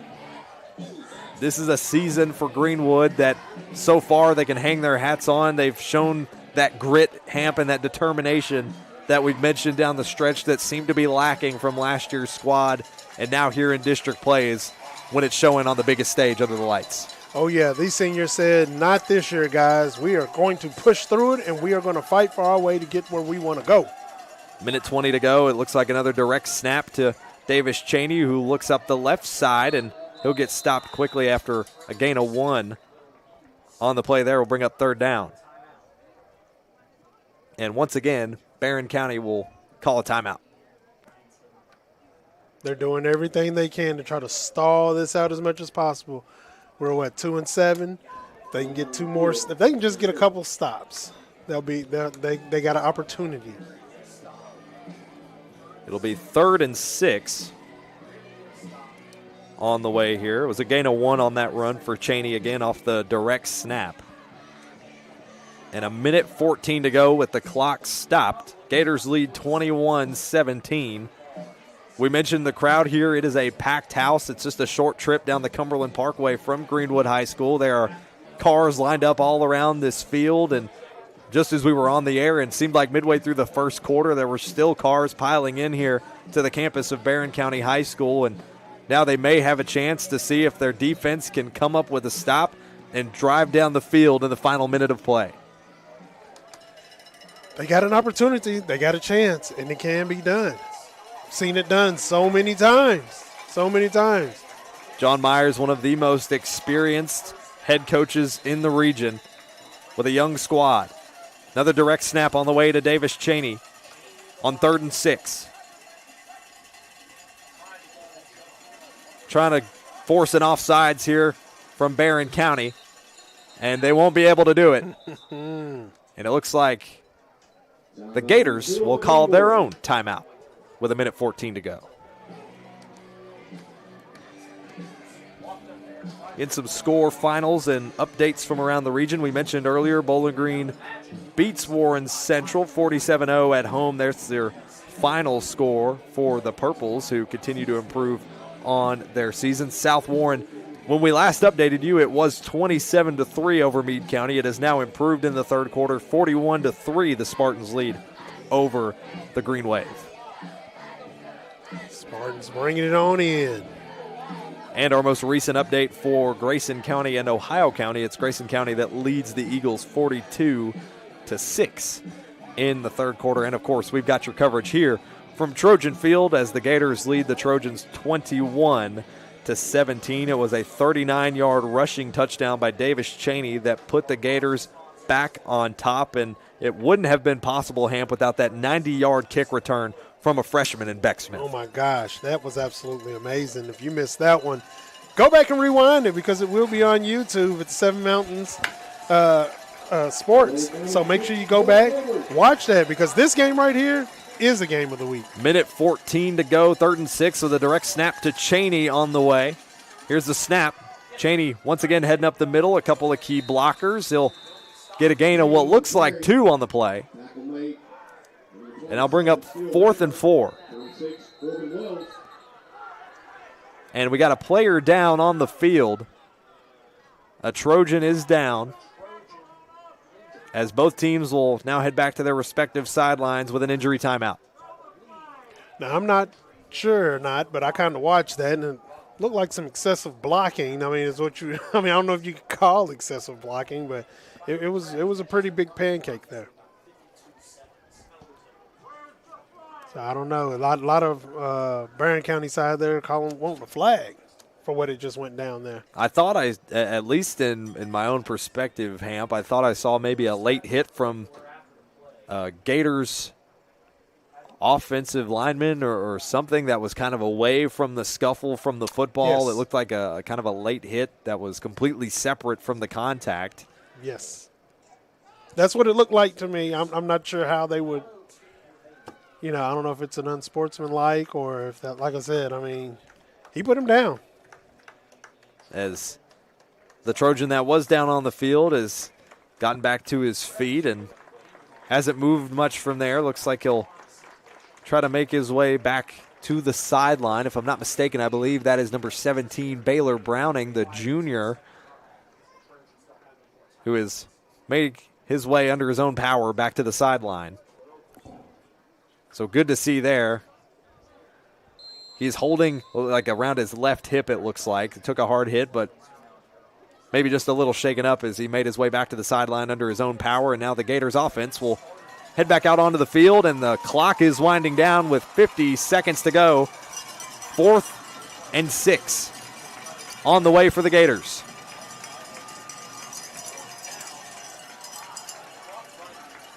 Clock is winding down, 35 seconds to go now. 14 seconds on the play clock. They're going to run this down as much as they can and potentially try to draw an offsides. 5 seconds. And and a false start by the Gators. Oh, wow. Blaine Haynes, the senior on the offensive line, jumped the gun with 4 seconds to go on the play clock. And that'll stop the clock with 25 seconds to go and penalize the Gators back to their original line of scrimmage and make it 4th and 10. He saw the win. He was like, let's just go. We'll end this, and it'll be over. This could very well leave them with a few seconds on the clock. Looks like it will. I think they're going to send out the punt team, and they will. Davis Cheney's going to be out there in the backfield to punt it away with 25 seconds left. So, Hamp, either you get a punt return touchdown here, or you head for the sidelines, try to stop the clock, and go for the Hail Mary. Oh, yeah, and I would kick it out of bounds. I would kick it toward the sideline if it was me. I wouldn't give you an opportunity. Another penalty, delay of game on the Gators will force them to now snap it for the punt from their own 37-yard line. So it looks like Cheney will be punting from the Gators' 24. 25 seconds left in regulation. Here's the snap. Cheney gets this one up past the 50. It's going to land about the 40, continue to roll past the 30, where it's scooped up by Jackson Bird, but 4 Gators bring him down in a hurry. Yeah, that was a nice try. I see what he tried to do there, scoop and go, but that just wasn't happening. He had too many Gators surrounding him, and they chomped right down on him. 16 seconds to go in regulation. You've got maybe a play or two that you can get off in time if you aim for the sidelines, maybe 3. If you aim for the sidelines and make up good field position, you could maybe fit 3 in these final 16 seconds. Well, you definitely have Dalen Thomas, who can catch. Here's a snap. Pretty tall, pretty big. Harris going to try to escape some defenders, gets brought down, and he flings out the football. It looks like they will call it dead as an incomplete. And what otherwise looked to me, Hampa, what it could have been an intentional grounding or a fumble. Looked like a fumble. To me, it looks like it would be an intentional grounding. but they're not going to call it, and it'll be an incomplete and bring up 2nd and 10. No receivers seem to be in the vicinity. Oh, no, not at all. He was on the run and just got wrapped up, and it'll be no gain, 2nd and 10. With 11 seconds now. Now, if you're lucky and you aim for the sidelines, you've got maybe 2 plays bottled up here. It's going to take some big ones, but Barren County has had a 55-yard passing touchdown. See what they can do here with 11 seconds to go. In motion. Here's Harris pitching it off to Wells. Now pitching it back again. Now to Harris, who drops the football around the 20. He's got to lob it out to Wells. Overthrows it. Incomplete. 3rd and 10 with 5 seconds on the clock. That would have been a great trick play. You had 3 reverses, pitch back to the quarterback. Quarterback drops it, scoots back up, tries to pick it back up and throw it. But, man, they were already on it, the Gators that surrounded him. Corbin Wells was nearly there to bail out Briggs Harris, and he just slightly overpitched it to him, and it continued to roll on. 4.6 seconds are on the clock in regulation with the Trojans trailing by 4.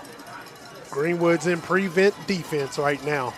Greenwood stop it at all costs. Here's Harris pitching it over the top. He's got Thomas, who's going to try to work some magic. Shaking off to the left, back to his right, pitches it backwards. It's nearly picked off and scooped up by Stuart Scott. I think it made its way back to Barren County, but the recovered fumble does not matter. The Gators pull off a big one on the road. 21-17 the win to stay 2-0 in district play. Ham, can you believe what the chaos of what you just saw? Well, man, I'm speechless. I'm speechless because I was wondering how was this going to work. Just watching how they were trying to toss the ball around. There was nobody there to help my man number 7 there, Dalen. There was no one around. And you could see just how much it means to this Gators team, the grit, the determination, paying off down the stretch. It's something they lacked last season, and they have it this year. 21-17 the final score. The Gators steal one on the road from Barren County in a tough road schedule. We're going to take ourselves a break. When we come back, we'll have your post-game coverage right here from Trojan Field on your Don Franklin Bowling Green Kia Game of the Week on the 7 Mountain Sports Network. At Morgantown Bank and Trust, a home equity line of credit offers you flexible access to the value in your home. With 5.99% introductory interest rate for the first 6 months, all the cash you need is right under your roof. Call today. When you bundle home and auto, life can be easier. You choose coverage that makes sense for you, at a price that's right for you, and a local State Farm agent who's there for you. Call State Farm agent Will Coker in Bowling Green today. This isn't just bubbles, it's balance. Relax sore muscles, refresh your mind, recharge your spirit. Discover the best hot tub brands like Cal Spa, Hot Springs, and Free Flow at Aqualand on Campbell Lane. More than bubbles, it's balance. The emails can wait, the dishes can wait. Life feels better when you press pause. Find your escape with the top hot tub brands like Cal Spa, Hot Springs, and Free Flow. Available locally at Aqualand on Campbell Lane. Your backyard getaway awaits. I want to buy this truck, man. This is perfect. It is a beautiful truck. Do you want to see the inside? Is it available? Yeah, sure is. Is it available? I just said it was. Hey, how many miles has it got on it? Just over 30,000 miles. Still practically new. But it's got rain on it. What? Do you want to see the inside? Do you have any questions? No. I have to think about it. Also, it has rain on it.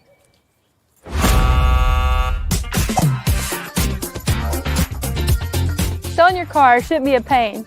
Bring your vehicle out to Toyota Bowling Green and we'll make sure you get taken care of.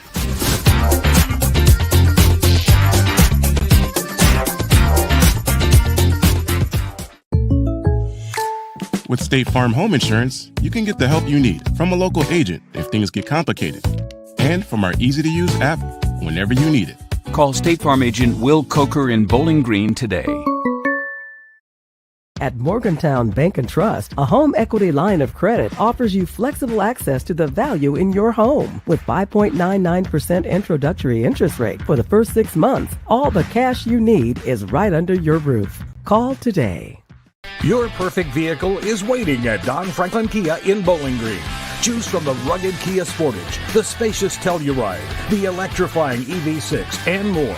All with Don Franklin's 10-year unlimited mile powertrain coverage. With a large inventory of new Kia models and a team of caring automotive professionals dedicated to you, Don Franklin Kia in Bowling Green is here to service all of your Kia needs. Hurry in today to Don Franklin Kia, driven by family. This isn't just bubbles, it's balance. Relax sore muscles, refresh your mind, recharge your spirit. Discover the best hot tub brands like Cal Spa, Hot Springs, and Free Flow at Aqualand on Campbell Lane. More than bubbles, it's balance. The emails can wait, the dishes can wait. Life feels better when you press pause. Find your escape with the top hot tub brands like Cal Spa, Hot Springs, and Free Flow. Available locally at Aqualand on Campbell Lane. Your backyard getaway awaits. Welcome you into our post-game coverage. You're looking at the back of Hamp and I's heads as we're just hanging out here inside the press box. Final score between the Greenwood Gators and the Barren County Trojans. It's the Gators that steal one on the road with a final score of 21-17. And, man, when you look at these stats breakdowns for both of these teams, it might tell a different story in terms of total yards, in terms of touchdowns, but it's the Gators who got the points at the right time when they needed it most. Barren County by far with more yards total, 326 total offensive yards for the Trojans tonight, only 251 for the Gators in this contest, but it did not matter. Their defense showed up on stops when it matters most. They overcame penalties when it matters most, and ultimately, Hamp, when you look at this final score, the biggest thing that stands out to me is that 90-yard kick return touchdown from the freshman Beck Smith, stepping up on the biggest stage in clutch time, in district play, that put them back within 3, that ultimately led to that Davis Cheney 39-yard breakaway to take the lead back once again. Yeah, that right there, man, that definitely was the momentum changer. That was the game changer. And sometimes that's all you need is a big play just like that. You don't have to have 1,000 yards on the game or 500 yards on the game. Sometimes it just takes somebody to step up, make a big play, and then the defense or the offense, either side, do their job to make sure that they secure the win. And when you, again, look at some of these stats still from this game, 11 first downs for the Trojans versus the Gators 9, everything points to Barren County taking more trips to the end zone, and unfortunately they just didn't quite get there. They had several chances. There was one in particular, Hamp, in that second half where they got to the 7 in Gators territory. They were so close to punching it in, and then they got several penalties that continued to mark them backwards, and ultimately they had to settle for that field goal. Which is definitely unfortunate for them because that could have been a changer for them. You know, getting the 3 points, great. That gave you an opportunity to keep the lead, keep it moving, keep the momentum on your side. But when you have miscommunications, when you have the offense not getting people not getting plays in right or not knowing the plays correctly, that absolutely hurts. When Barren County actually had a chance to win this game tonight, they had a chance to win, but they kind of let it slip through their fingers. They'll have to just go back in, go to practice, look at film, look at their mistakes, and make sure that they clean those up. And it was most notable, Hamp, especially on those last 2 drives, I think, for Barren County, where you saw the strides really come into play, where, you saw, for instance, the several consecutive plays, a big catch from Jackson Bird to give them plenty more field position. They get in a good spot, and then ultimately from there it kind of just loses all that energy. They lost that momentum off of a couple of mistakes. They try some trick plays there in those last 30 seconds when they get the ball back, and maybe some inexperience to blame, but that's something that these kids will take on. They'll go back, they'll look at the film and try to progress and correct those mistakes going out through the rest of the season. Oh yeah, I'm sure that they'll get it together. And again, they have one of the best coaches out there, and he could help turn them around. They just have to believe in themselves. They have to realize that the mistakes are going to happen. They just have to learn to clean it up a little bit. Again, they just had so many different situations where they had an opportunity, but Just fell through the cracks for them. Fell through the cracks. Well, we've got head coach William Howard joining us now here in the booth after what was certainly a big road win here. We'll get us on camera. We're spinning around. We're doing a whole lot of things at once here. Coach Howard, we appreciate you for jumping up. Big win on the road. I imagine you got to be happy about that one, especially in a tough contest with Barren County. Yeah, absolutely. You guys are hard to find. I know. We kind of buried ourselves up here, didn't we? I know. I couldn't find it, and they said you have to go through the bathroom. I was like, holy cow. They weren't kidding. They don't let women in these things, but said you go through the women's bathroom, too. Yeah, it was an exciting game. You know, back and forth battle is kind of what I expected. You know, two similar ball teams and what they do. It had to be exciting for the fans to watch. Yeah, now obviously down the stretch I feel like is where you guys really came to play. Last season, it felt like maybe there were opportunities late in games, especially late in the season, where you guys were a little bit slower to capitalize. But this season, in crunch time and district play, feels like you guys have that worked out where down the stretch you can really count on some of those senior guys. Well, we've got a little depth and are able to play kids on one side of the ball mainly. That helps in the fourth quarter, I think, because, you know, Barren County had several kids that were playing on both sides of the ball. Number 7, heck of a ball player. You know, he was the guy that was toting the rock and then making the tackles in the secondary. So, you know, it beats on you a little bit whenever you got to do both of those things, and hopefully we're fresh in the fourth quarter. Now, it's something we kind of noticed, at least early in the going. It felt like maybe the pass was coming into play a little bit more for you guys, especially in that first half, or at least there was some more success, a lot of big explosive plays for you all in the first half. Kind of revert back to the run game in the second half. Was that more of the game plan? Did you hope to maybe string that out and have some more pass plays, or did it just kind of work out that way? Well, you know, I told our offensive staff I really believed if we were going to win this game, we were going to have to throw the ball well. You know, I felt like we would have opportunities in the secondary because they do such a great job of running the alley, you know, and you got to take advantage of that and be able to hit some big plays over the top. You know, we were able to do that, and, you know, we're just a step or two away from breaking some of those early. And, you know, we kind of got caught from behind and then had some mistakes offensively turning the ball back over, you know, whenever we got down in scoring range. And, you know, we got to clean those things up for sure. Now, obviously, this is arguably, you'd say, not just with district play, but the toughest stretch of your all's schedule. You got everything's on the road until that last game at home against Union County. What does this stretch of away games kind of present for you guys as a challenge?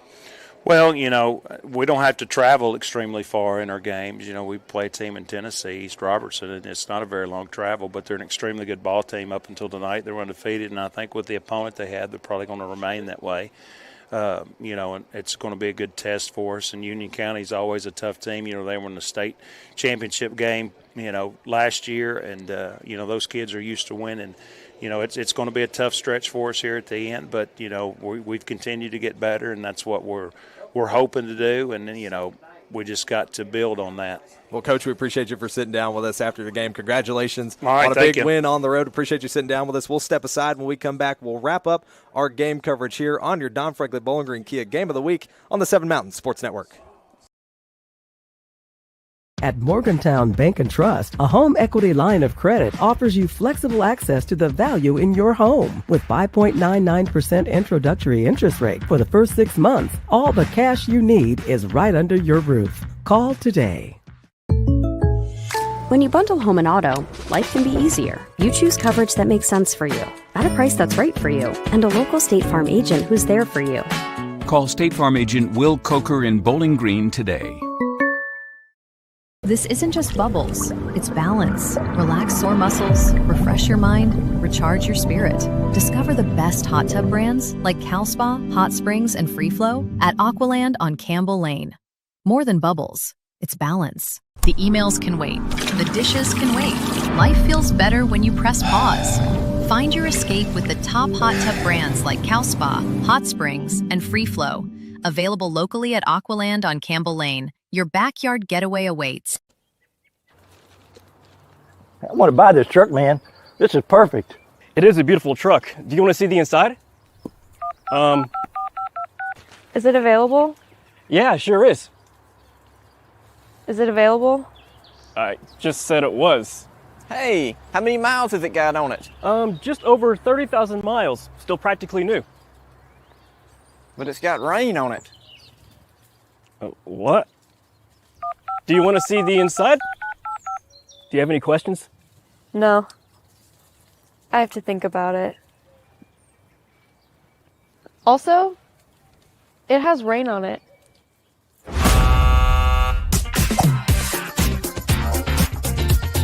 Selling your car shouldn't be a pain. Bring your vehicle out to Toyota Bowling Green and we'll make sure you get taken care of.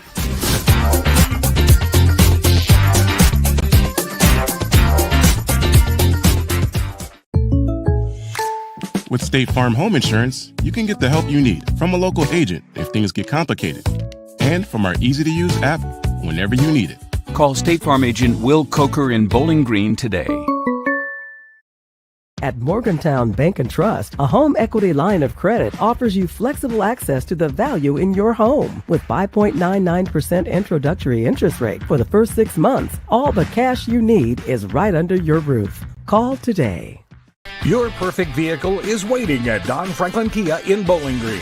Choose from the rugged Kia Sportage, the spacious Telluride, the electrifying EV6, and more. All with Don Franklin's 10-year unlimited mile powertrain coverage. With a large inventory of new Kia models and a team of caring automotive professionals dedicated to you, Don Franklin Kia in Bowling Green is here to service all of your Kia needs. Hurry in today to Don Franklin Kia, driven by family. We welcome you back here to our post-game coverage on your Don Franklin Bowling Green Kia Game of the Week on the Seven Mountains Sports Network. Ryan Murphy, Big Hamp, alongside Matthew Clark, our producer-director, getting us on the air in all different facets tonight. And as we wrap up our post-game coverage, we have to look at our player of the game in Hamp. Gosh, we've said his name so many times this year, but we have to say it again. Tonight's player of the game, brought to you by Warren RECC and NCTC, is none other than Davis Cheney. The Cheney train left the station and rolled into Barren County with a huge performance tonight. 12 attempts, 103 yards, and 2 more touchdowns. He had 2 last week on 83 yards, 2 more touchdowns tonight. He's basically averaging 2 touchdowns a game, Hamp, and he doesn't show any signs of stopping. Absolute monster, man. He is absolutely the best right now. And it's so weird to say because every time we go into the game and we're like, let's look at some other guys. Let's highlight some other guys, because this Greenwood team, you heard Coach Howard say it when we spoke to him before going to break, this team does have a lot of depth. They have a lot of depth. They have a lot of guys that they can rely on. Talk about Nathan Self. Talk about Levi Wyatt, who showed up big in the pass game despite those 2 interceptions. Mm-hmm. But Davis Cheney is the one who always shows up in those big-time moments. He is the one that they call on when they need those big-time moments. And that is exactly who you call on. You call on the big-time guy. You call on the train. When you want it done, you don't pass the ball. You give them some Skittles, and you score. Give them some Skittles and score. That's going to be Davis Cheney's motto going forward. So congratulations, Davis Cheney. You are tonight's player of the game, brought to you by Warren RECC and NCTC. For your high-speed internet needs, choose NCTC, powered by Warren RECC. It's fast, reliable service with a hometown touch. As we wrap up our coverage tonight, some other final scores from around the region. We mentioned this one earlier. Bowling Green defeats Warren Central in 5A district play at home, 47-0. The victory, Hamp, you're going to like that victory, I'm sure. South Warren defeats Meade County 55-3 at home. And a final from Grayson County and Ohio County. Grayson County bests the Eagles 48-13. Those are your final scores from around the region. The final score tonight, 21-17. Greenwood improves to 5-2, and the Trojans fall to 3-4. We also, Hamp, we mentioned it during the halftime show, we're not done just yet. Tomorrow night, we've got even more football coverage. We'll be at Warren East High School as the Raiders host the Allen County Scottsville Patriots. It's a 2 games of the week camp, and unfortunately, I hate to say it, that you won't be there, just because we always have so much fun every week. We had fun tonight. We could carry that momentum, but we'll have Ryan Dearbone in the booth tomorrow to keep your seat warm. He'll keep it warm for me, and then we'll just bring it back like we never left. Back like we never left. When we come back, it's going to be an awesome time. Can't wait for these last couple of weeks of the season. This is when it really gets good, but it's a final score tonight between the Gators and the Trojan. 21, the Gators win it to 17 over Barren County. As we wrap up our coverage tonight, a huge thanks to our sponsors, Don Franklin Bowling Green Kia, Aqualand Pool and Spa, Morgantown Bank and Trust, The Blowout Co., Edmonton State Bank, Toyota Bowling Green, State Farm Agent Will Coker, and NCTC, powered by Warren RECC. As always, a huge shout out to our phenomenal crew. Big Hamp alongside me, Matthew Clark, our producer, director. Up on the roof on Game Cam was Megan Geisler, Ian Lewis down on the field, keeping you up close and personal with the action. And our man Axe, the board op, back at the station, getting us on the air over the airwaves, and we appreciate all of you for tuning in with us all night long and every single week. For the Seven Mountain Sports Network, I'm Ryan Murphy, signing off for now. We'll see you tomorrow night from Warren East High School when the Raiders host the Allen County Scottsville Patriots. Good night, everybody.